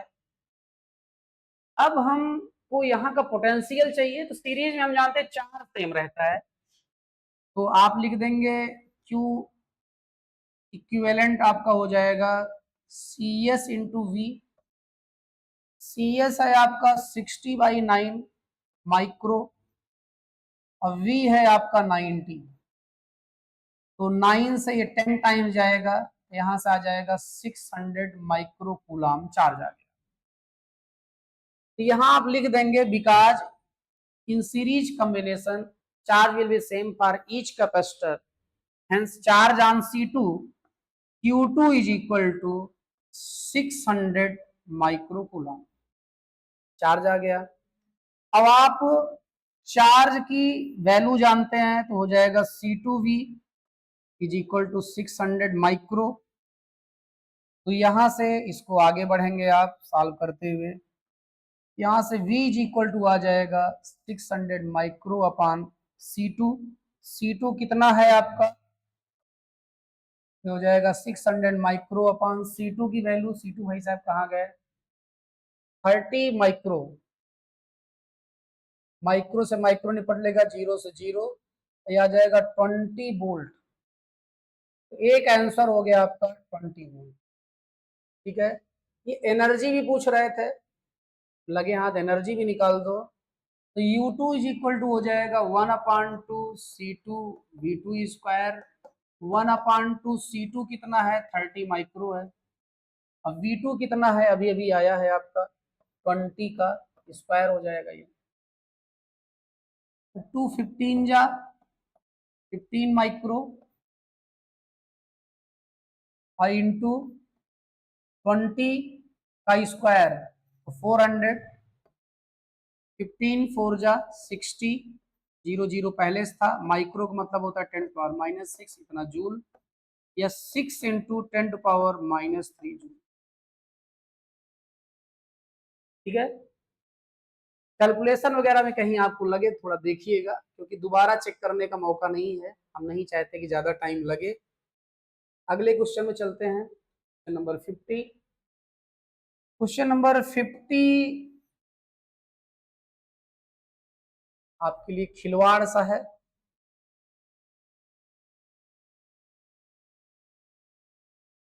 A parallel plate capacitor of capacitance C charged to a potential V. It is then connected to another uncharged capacitor having the same capacitance. Find out the ratio of the energy stored in the combined system to that stored initially in the single capacitor. ठीक है, चले तो पहले single capacitor था जिसका capacitance C है, एक दूसरा कैपेसिटर भी है उसका भी कैपेसिटेंस C है,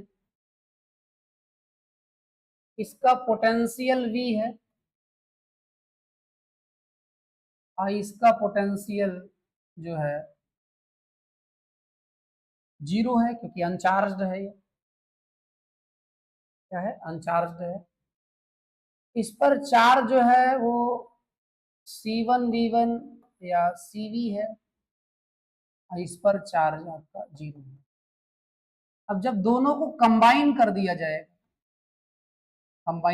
जाएगा, तो आप देख ही रहे हैं कि V1 ग्रेटर देन V2 है, उधर तो 0 ही है, तो चार्ज इधर से इधर जाएगा, C1 से C2। चार्ज जब जाएगा तो यहाँ नया चार्ज हो जाएगा, यहाँ भी नया चार्ज हो जाएगा, लेकिन पोटेंशियल दोनों का इस समय सेम हो जाएगा। पोटेंशियल दोनों का सेम हो जाएगा, क्योंकि जब कंबाइन कर देंगे तो चार्ज का आना जाना तब तक चलेगा जब तक पोटेंशियल सेम ना हो जाए मेरे प्यारे। तो अब ये कह रहे हैं कि पहले यहाँ का कॉमन पोटेंशियल निकाल लो। आप क्या निकाल लो? Common potential. तो V इज इक्वल टू हो जाए, क्योंकि एनर्जी चाहिए तो CV स्क्वायर लगाना पड़ेगा। तो मेरे प्यारे V इज इक्वल टू यहाँ पे हो जाएगा आपका, दोनों कंबाइन हो चुके हैं तो एज ए यूनिट काम करेंगे, वो अलग अलग बिहेव नहीं करेंगे, लेकिन जितना चार्ज पहले था उतना अब भी रहेगा। तो Q1 dash plus Q2 dash बराबर Q1 प्लस Q2 लिख सकते हैं, यहाँ C1 प्लस C2। Q1 आपका CV, ये V डैश आप निकाल रहे हैं। Q1 कितना था? CV था, Q2 0 था, C1 प्लस C2, यहाँ C प्लस C है, ये 2C आ जाएगा, तो V/2 आ जाएगा, V डैश बराबर। तो पोटेंशियल आ गया कितना? V/2। अब पहले कितना एनर्जी स्टोर थी सिंगल में? 1/2 CV स्क्वायर थी सिंगल में। अब फाइनल कितना हो गई एनर्जी? तो फाइनल एनर्जी हो जाएगी अब 1/2 C1 प्लस C2 और V डैश का स्क्वायर। 1/2 C1 प्लस C2 हो जाएगा आपका 2C, और ये हो जाएगा आपका V/2 का स्क्वायर, क्योंकि V डैश की वैल्यू आई है V/2। C से 2 से 2 कैंसिल हो जाएगा, और यहाँ आपका U फाइनल आ जाएगा आपका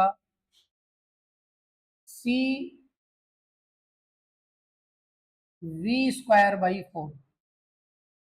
अब रेशियो कहा जा रहा था इनिशियल और फाइनल आप कह सकते हैं, तो वहाँ 1/2 CV स्क्वायर है, यहाँ आपका CV स्क्वायर/4 है, तो CV स्क्वायर से CV स्क्वायर कैंसिल हो जाएगा, और 1/2 रहेगा डिवाइडेड बाई 1/4, तो ये ऐसे हो जाएगा, और ये आ जाएगा आपका 2:1।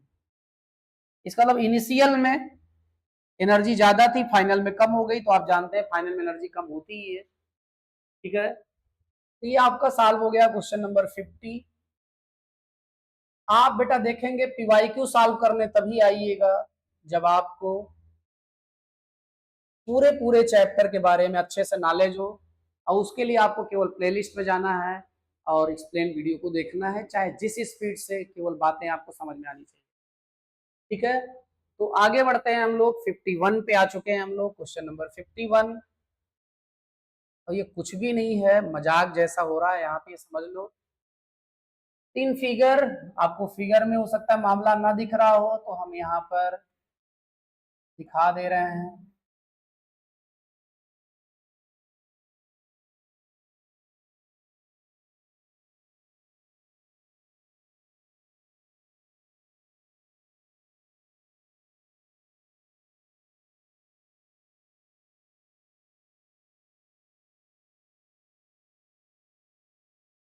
इसी डायग्राम को यूज कर लेंगे। फर्स्ट पार्ट आपसे पूछा जा रहा है, equivalent capacitance of the network between point A and B. ठीक है, C1 C और C1 बराबर है C5 के, बराबर है 4 माइक्रोफैरेड, और C2 बराबर है C3 के बराबर है C4 के बराबर है 2 माइक्रोफैराड। ठीक है, तो बेटा यहाँ ध्यान दें, यहाँ जो है करंट को दो रूट मिल रहे हैं। करंट आप जानते हैं कि जिधर रेजिस्टेंस कम होगा वो रूट सेलेक्ट करेगी, और आप जानते हैं डीसी के लिए कैपेसिटर का जो रेजिस्टेंस होता है इनफाइनाइट होता है, तो करंट इधर से चली जाएगी यहाँ पे, यहाँ भी करंट इधर से चली जाएगी। ठीक है, यहाँ ही करंट जाएगी। इसका मतलब आप देख रहे होंगे कि C1 C2 को बाईपास कर दे रही करंट, C1 C2 सर्किट में है भी तो काम नहीं करेंगे, C4 C5 भी काम नहीं करेंगे। जो काम ही नहीं करेगा आउट ऑफ द सर्किट हो गया वो, इसका मतलब यहाँ केवल C3 बचा, तो C3 ही इक्विवेलेंट कैपेसिटेंस हो जाएगा। तो यहाँ आपको केवल ये लिख देना है कि C1 and C2 are short circuited, C4 and C5 also short circuited, that means equivalent capacitance will be only C3। तो C इक्विवेलेंट इतनी कहानी लिखने के बाद आपको लिखना होगा, तो C3 हो जाएगा। तो C3 यहाँ कितना दिया गया है 2 माइक्रोफैराड। ये पहला आंसर हो गया। B, maximum charge supplied by the battery. ठीक है, तो charge supplied by the battery हो जाएगा C इक्विवेलेंट इंटू V। ठीक है, और C इक्विवेलेंट कितना है 2 माइक्रो, और V कितना है आपका, आ गए भाई साहब 5, ये आ जाएगा आपका 10 माइक्रो कूलम, 10 माइक्रो कूलम। ठीक है, ये आंसर हो जाएगा। ये बी पार्ट हो गया आपका। C, total energy stored in the network, जब एक ही चार्ज ही हो रहा है तो टोटल एनर्जी उसी में स्टोर्ड होगी। U is equal to 1/2 C equivalent और V का स्क्वायर, 1/2 C इक्विवेलेंट कितना हो जाएगा आपका 2 माइक्रो, आप देख ही रहे हैं, माइक्रो लिख दो। V का स्क्वायर तो 5 का स्क्वायर हो जाएगा, 2 से कैंसिल हो जाएगा, 25 माइक्रो जूल आंसर आ जाएगा। ठीक है, आप चाहें तो 25 इंटू 10⁻⁻6 जूल का लिख सकते हैं। ठीक है, ये सिंपल सा क्वेश्चन था। ऐसे क्वेश्चंस आ जाएं तो सेलिब्रेट करना, आप क्या करना, सेलिब्रेट करना। एक क्वेश्चन और सेलिब्रेट करने वाला आ गया है, बड़ा सेलिब्रेट कर रहे हैं भाई आप, बड़ा कर दें दिख जाए आपको। फाइंड द 2017 में आया था,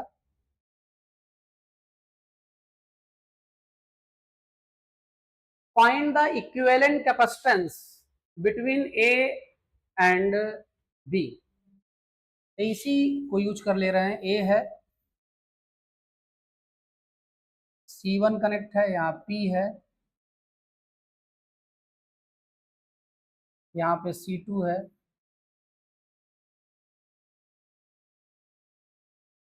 यहाँ C4 है, यहाँ C3 है, यहाँ S लिखा हुआ है, और यहाँ आपका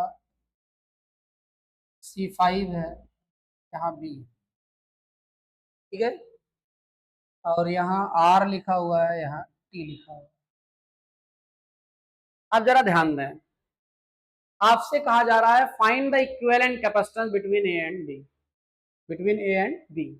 तो मेरे प्यारे आपको याद होगा हमने कभी ये कहा था, यदि ऐसी सिचुएशन है, ऐसी सिचुएशन, ये पैरेलल होंगे, वहां करके भी दिखाया था।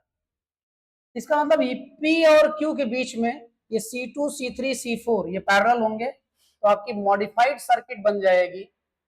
C1 तो रहेगा ही यहाँ पे, और ये यहाँ आपके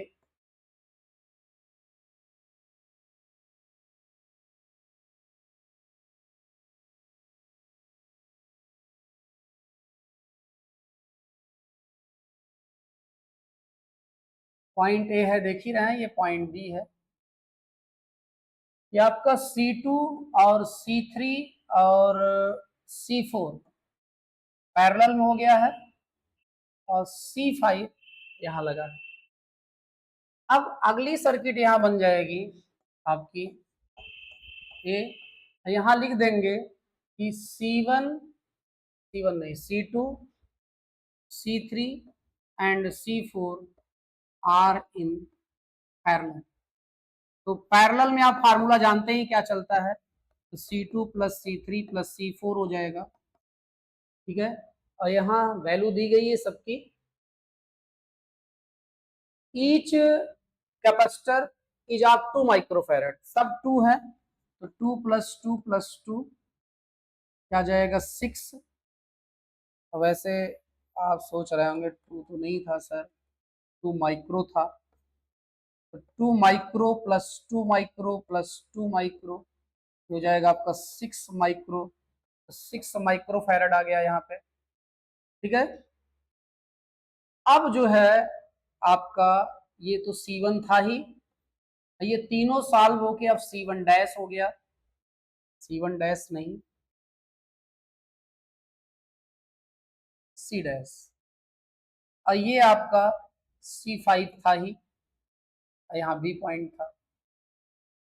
अब अगला क्वेश्चन, अगला आपका हो जाएगा, इसके बाद आप क्या लिखेंगे, C1 C dash and C5 are in series, तीनों सीरीज में है,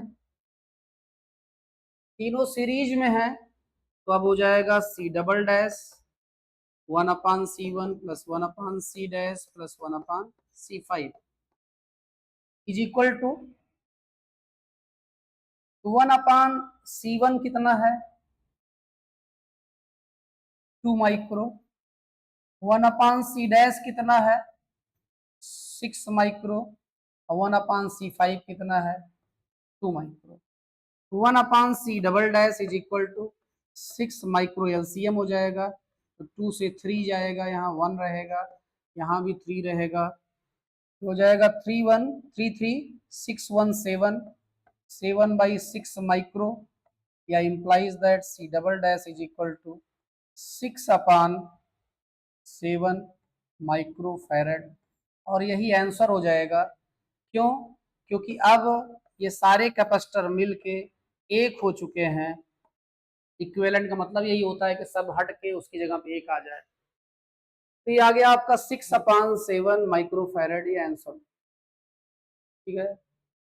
If a DC source of 7 volt is connected across AB, how much charge is drawn from the source and what is the energy stored in the network, ठीक है।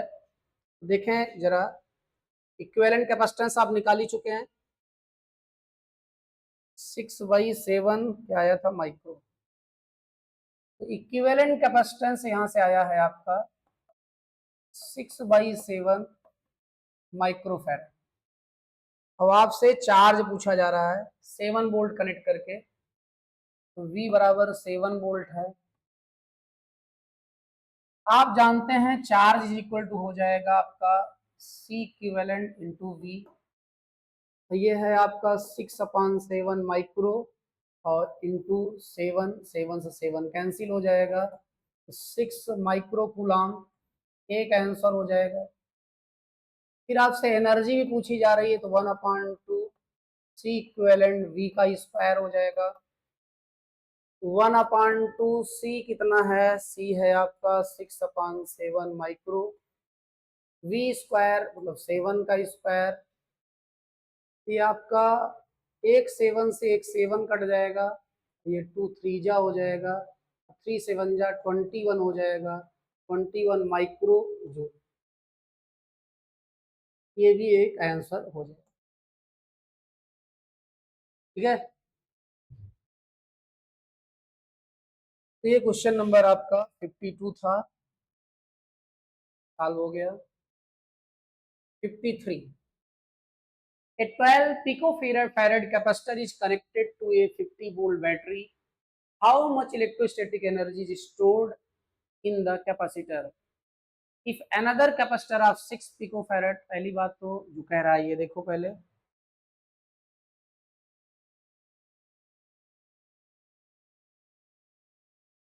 a 12 picofarad, C1 है 12 picofarad is connected to a 50 volt supply, V1 है 50 volt. How much electrostatic energy is stored in the capacitor. तो पहला जो पूछ रहे हैं U1 1/2 C1 V1 स्क्वायर हो जाएगा, 1/2 C1 है आपका 12 पिको, V1 स्क्वायर हो जाएगा आपका 50 का स्क्वायर, फिर 2 6 जा आ जाएगा 6 पिको आ जाएगा, 50 का स्क्वायर हो जाएगा आपका 2500 इंटू 6 है। अब पिको की जगह हम लिख सकते हैं 10⁻⁻12, ये हो जाएगा 25 6 जा 150, फिर 0 0 इंटू 10⁻⁻12, और इसे आप लिख सकते हैं 1.5 1 2 3 4 10⁻⁻8 जूल। तो ये आपका जो है आंसर हो गया, एक जो पूछ रहा था।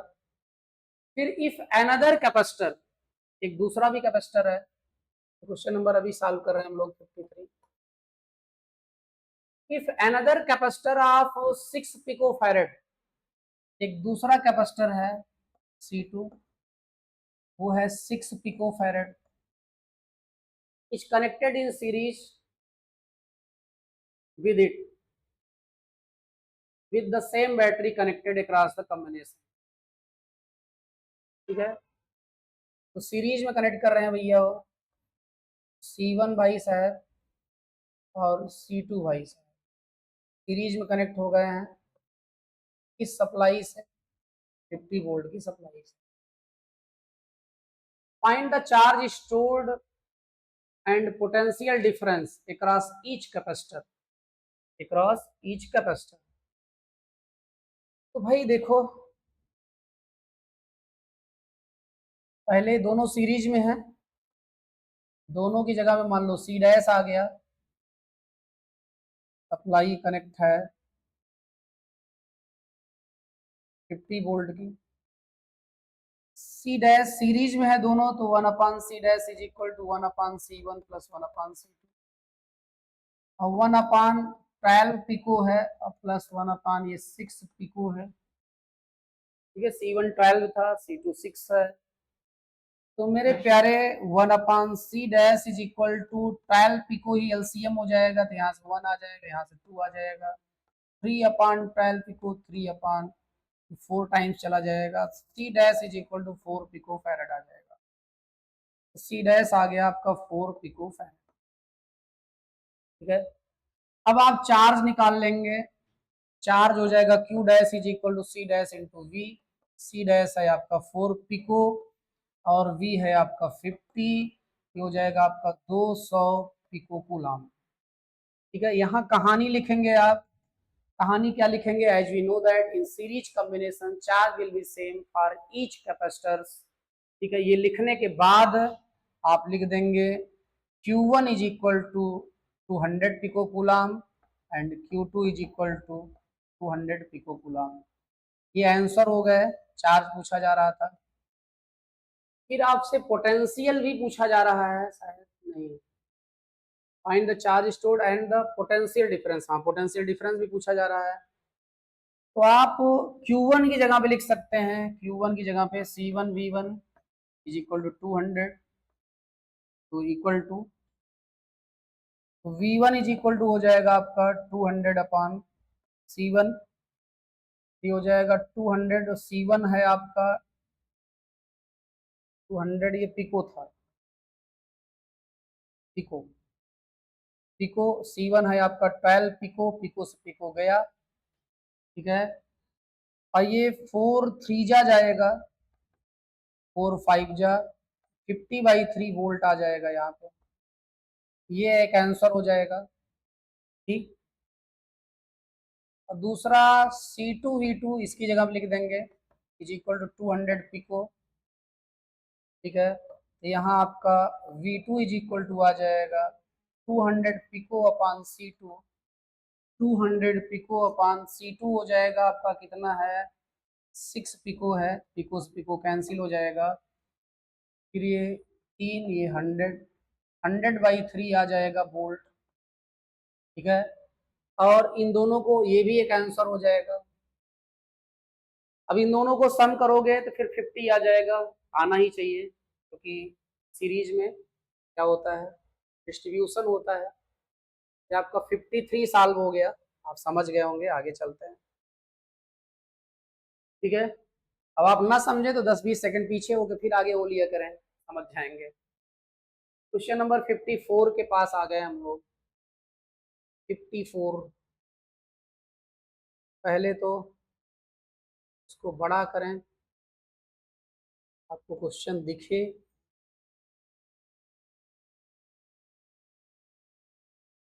टू 2017 में आया है।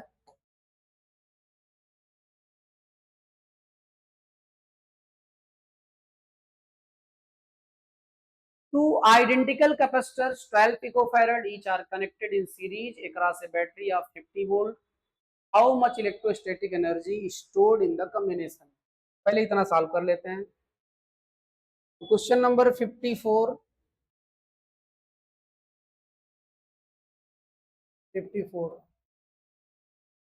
To identical capacitor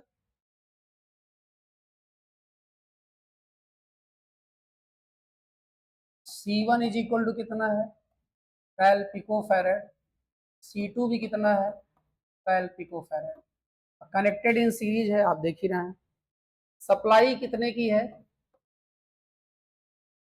supply 50 volt की, ठीक है। तो सीरीज कॉम्बिनेशन का आप फार्मूला जानते ही हैं, 1/C is equal to 1/C1 plus 1/C2।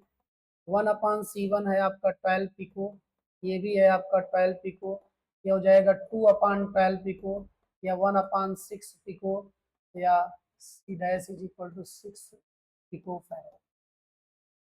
आ गया, दोनों की जगह पे आ गया आपका C डैश। सप्लाई किससे कनेक्ट है आप देख ही रहे हैं, 50 वोल्ट से। और C डैश कितना आया आपका, 6 पिको फैराड आया।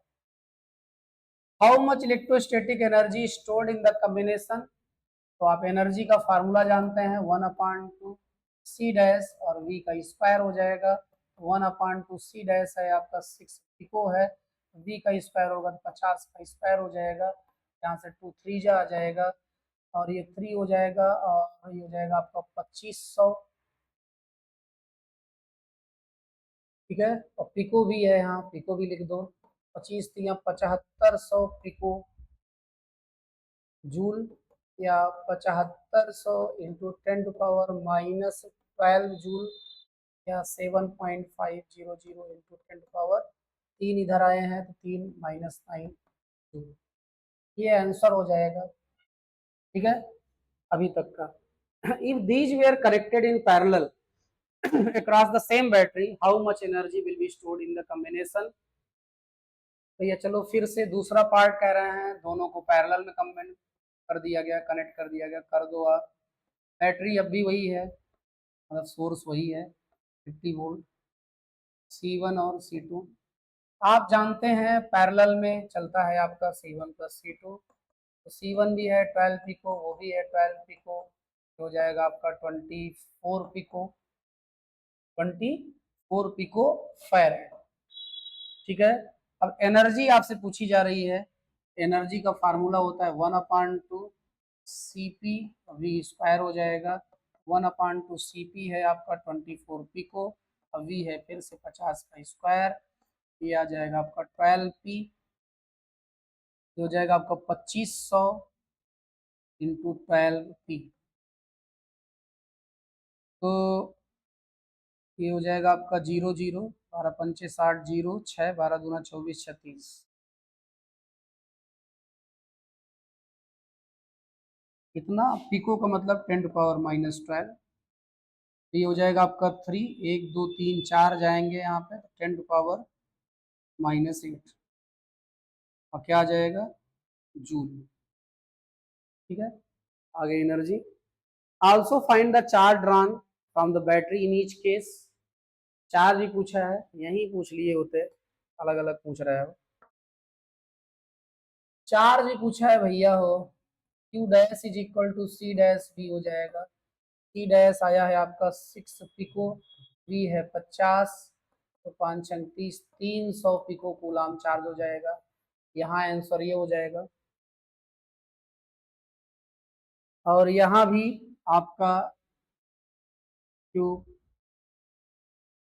P इज इक्वल टू हो जाएगा आपका CP इंटू वी। और CP कितना है, कहाँ गए भाई साहब, 24 पिको है और V है आपका 50। कितना आया ये 24,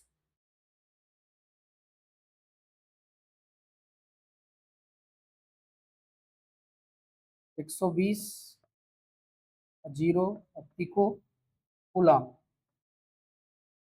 ये हो जाएगा आपका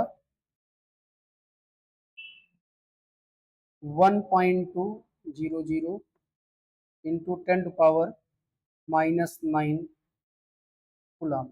लेकिन चार्ज बताना है तो पिको में ही छोड़ दो।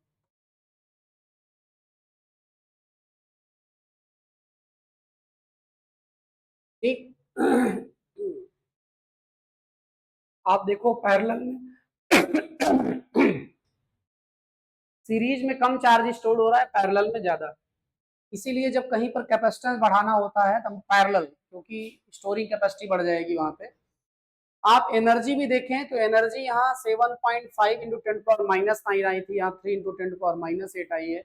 एनर्जी भी ज्यादा है। तो हम कैपेसिटेंस को बढ़ाने के लिए कैपेसिटर को हम पैरेलल कॉम्बिनेशन को प्रेफर करते हैं, तो आप ये जानते ही हैं। तो 54 हो गया, 55 हम लोग सॉल्व करते हैं। 55 में कह रहे हैं two identical parallel plate capacitors A and B are connected to a battery of V volt with the switch S closed. Hello hello, mic चल रहा है। Two identical parallel pit capacitor A and B are connected to a volt। चलें देखें तो यहाँ पर आपका दो कैपेसिटर हैं, ठीक। और दोनों कैपेसिटर आपके यहाँ एक स्विच लगी हुई है और यहाँ सप्लाई है।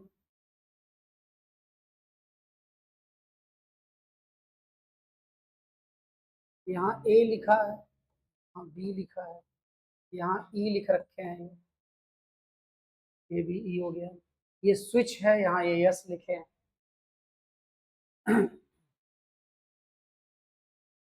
बैटरी कितने की है, V वोल्ट की बैटरी है, ठीक है। So two identical parallel plate capacitor A and B are connected to a battery of V volt with the switch S closed। switch S अभी closed है, ठीक है। switch S is closed, कहाँ गए भाई साहब, is closed। The switch is now opened and the free space between the plates of the capacitor is filled with a dielectric constant K। Find the ratio of the total electrostatic energy stored in both capacitors before and after the introduction of dielectric। फिर से ध्यान देंगे, आपसे कह रहा है find the ratio of the total electrostatic energy stored in both capacitors before and after the introduction of the dielectric.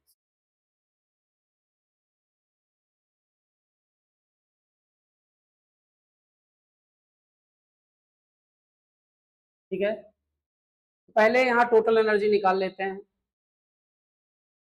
Total energy निकाल लेते हैं।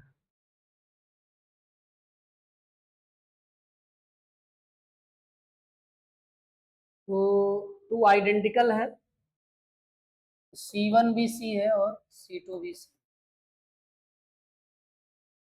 ठीक है। और एनर्जी निकालते हैं। पैरेलल में कॉम्बिनेशन है, पोटेंशियल दोनों का सेम होगा। क्यों सॉल्व करें, क्यों सॉल्व करें जब हमको केवल एनर्जी का ही रेशियो पूछ रहा है। तो बिफोर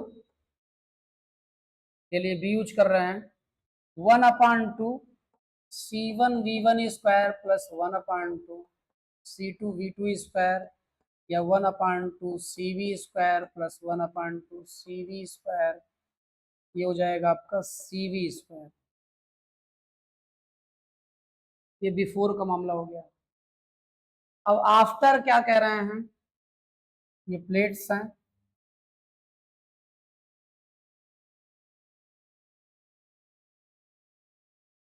यहाँ सप्लाई है, यहाँ स्विच ओपन कर दी गई है। Find the ratio of the, हाँ फिर क्या किए हैं आगे, the switch is now open, अब स्विच ओपन है यहाँ पे, ठीक है, और स्विच ओपन है, कुछ चेंज कर रहे हैं तो C1 डैश हो जाएगा, यहाँ भी कुछ चेंज कर रहे हैं तो C2 डैश हो जाएगा। और यहाँ डाइलेक्ट्रिक मीडियम डाल दे रहे हैं, यहाँ भी डाइलेक्ट्रिक मीडियम डाल दे रहे हैं। डाइलेक्ट्रिक कांस्टेंट दोनों जगह पे K ही है, यहाँ भी K है, यहाँ भी K है। तो आप जानते हैं पुराना जो कैपेसिटेंस होगा उसका नया कैपेसिटेंस K टाइम्स हो जाएगा, यहाँ भी कैपेसिटेंस K टाइम्स हो जाएगा। ये V है, ठीक है। आप जरा ध्यान देंगे, अब ये कनेक्ट है और ये कनेक्शन से हटा दिया गया है, इसका जो पोटेंशियल है वो V ही रहेगा, कनेक्ट है, लेकिन इसका कनेक्शन हटा दिया गया है, कनेक्शन हटा दिया गया है, तो अब चार्ज सप्लाई नहीं हो सकता है, तो चार्ज का पुराना वाला अमाउंट रहेगा, इसका मतलब Q2 डैश जो है वो वही रहेगा जो पहले था। पहले कितना था, पहले यहाँ चार्ज था CV, यहाँ CV ही चार्ज रहेगा, ठीक है। अब आप कह रहे होंगे सर यहाँ चार्ज के पीछे हमको पोटेंशियल एनर्जी निकालनी है, हमको तीन में से चार्ज, पोटेंशियल और कैपेसिटेंस, तीन में से दो पता हो पोटेंशियल एनर्जी निकल आती है, तो हम लोग यू आफ्टर निकाल रहे हैं, आफ्टर, तो इसकी पोटेंशियल एनर्जी हो जाएगी 1/2, C की जगह पे लिखा जाएगा KC, V की जगह पे V स्क्वायर रहेगा, प्लस 1/2, यहाँ दूसरा वाला फार्मूला लग जाएगा, देखो U इज इक्वल टू, आप यहाँ लिख देंगे बिकॉज 1/2 CV स्क्वायर, देखिए लगा रहे हैं, एक आप लगा रहे हैं U is equal to Q square upon 2C, ठीक है। तो यहाँ Q स्क्वायर हो जाएगा, Q स्क्वायर का मतलब हो जाएगा CV का स्क्वायर अपॉन 2C, 2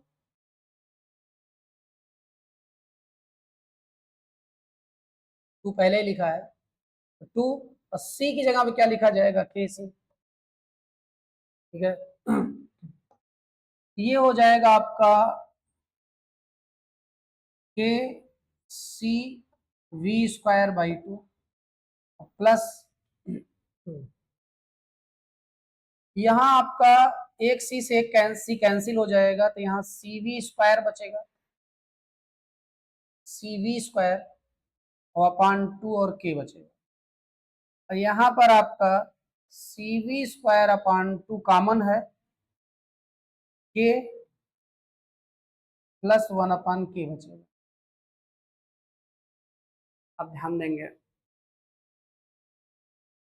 ठीक है, या ये हो जाएगा आपका CV² अपॉन 2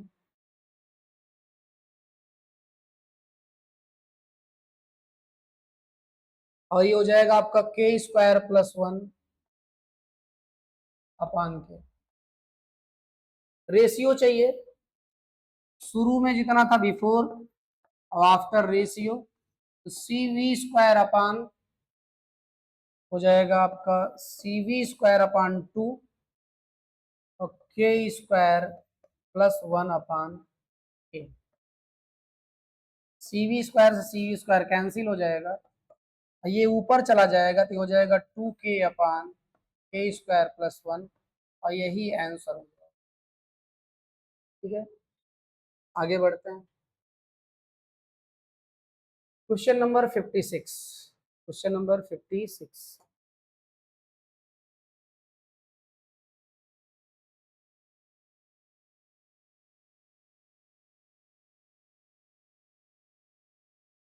आपको दिख ही रहा होगा।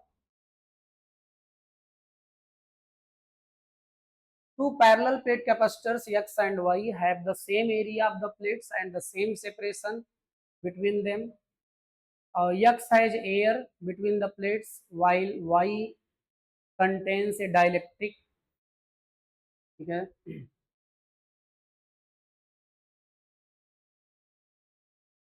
और फोर, चलिए पहले शुरू करते हैं। इसी डायग्राम को यूज कर ले रहे हैं, ध्यान दें। यहाँ आपका X है, यहाँ आपका Y है, ये कनेक्ट है सीरीज में, आप देख ही रहे हैं। इससे 15 वोल्ट की सप्लाई से, ठीक।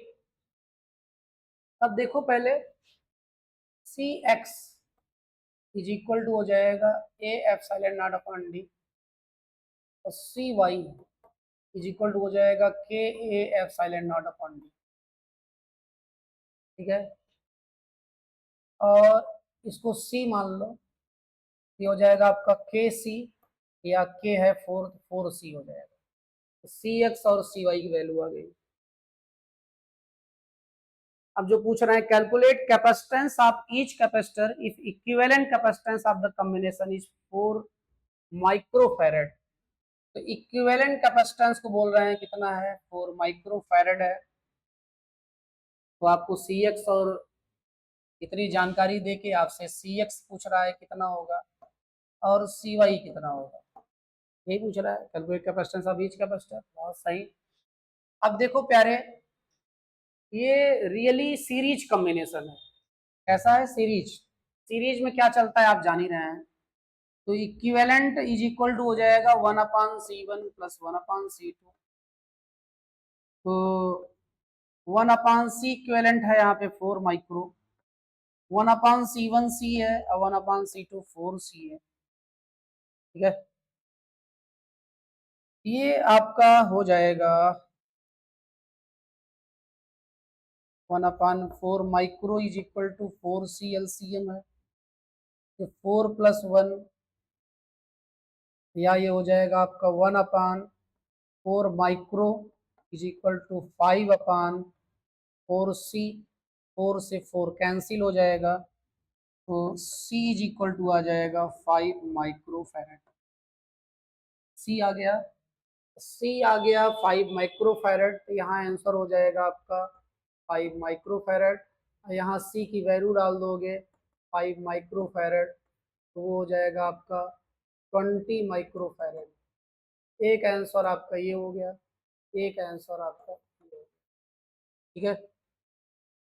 अब क्या पूछ रहे हैं लोग, पहला सॉल्व हो गया आपका, पार्ट 1 था। Calculate the potential difference between the plates X and Y।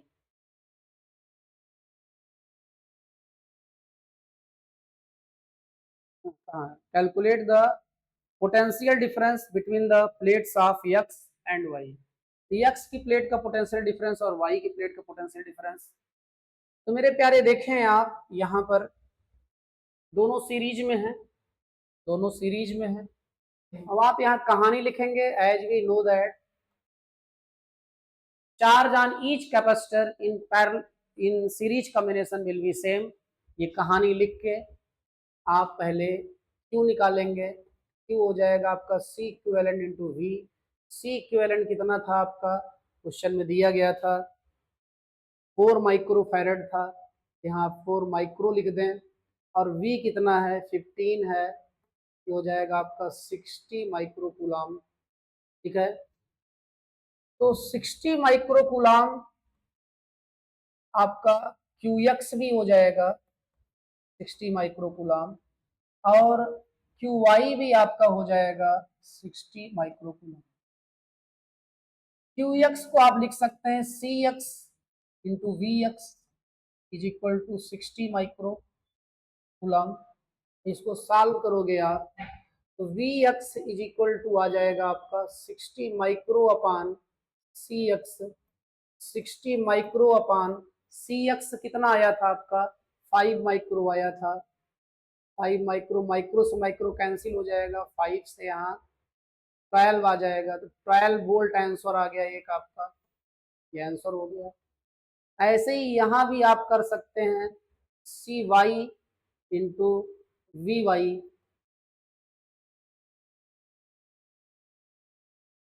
C Y into V Y इसकी जगह पे, क्यू वाई की जगह पे, फिर 60 माइक्रो है, implies that Vy is equal to 60 micro upon C Y, और 60 माइक्रो अपान सी वाई कितना आया है आपका 20 माइक्रो आया है, तो माइक्रो से माइक्रो 23 जा चला जाएगा, आ जाएगा 3 वोल्ट। अगला आंसर ये हो जाएगा, ठीक है। और ये दोनों आंसर जो है का सम 15 आ रहा है, 15 होना चाहिए क्योंकि सप्लाई के बराबर होना चाहिए, ठीक है। तो आपका ये 2 पार्ट सॉल्व हो गया। फिर क्या कह रहे हैं भाई साहब, कह रहे हैं estimate the ratio of the electrostatic energy stored in X and Y. ठीक, तो जरा देखें आप, एक्स में हो जाएगा 1/2 C X V X square, 1/2 C X निकाले ही थे आप, कितना आया था 5 माइक्रो,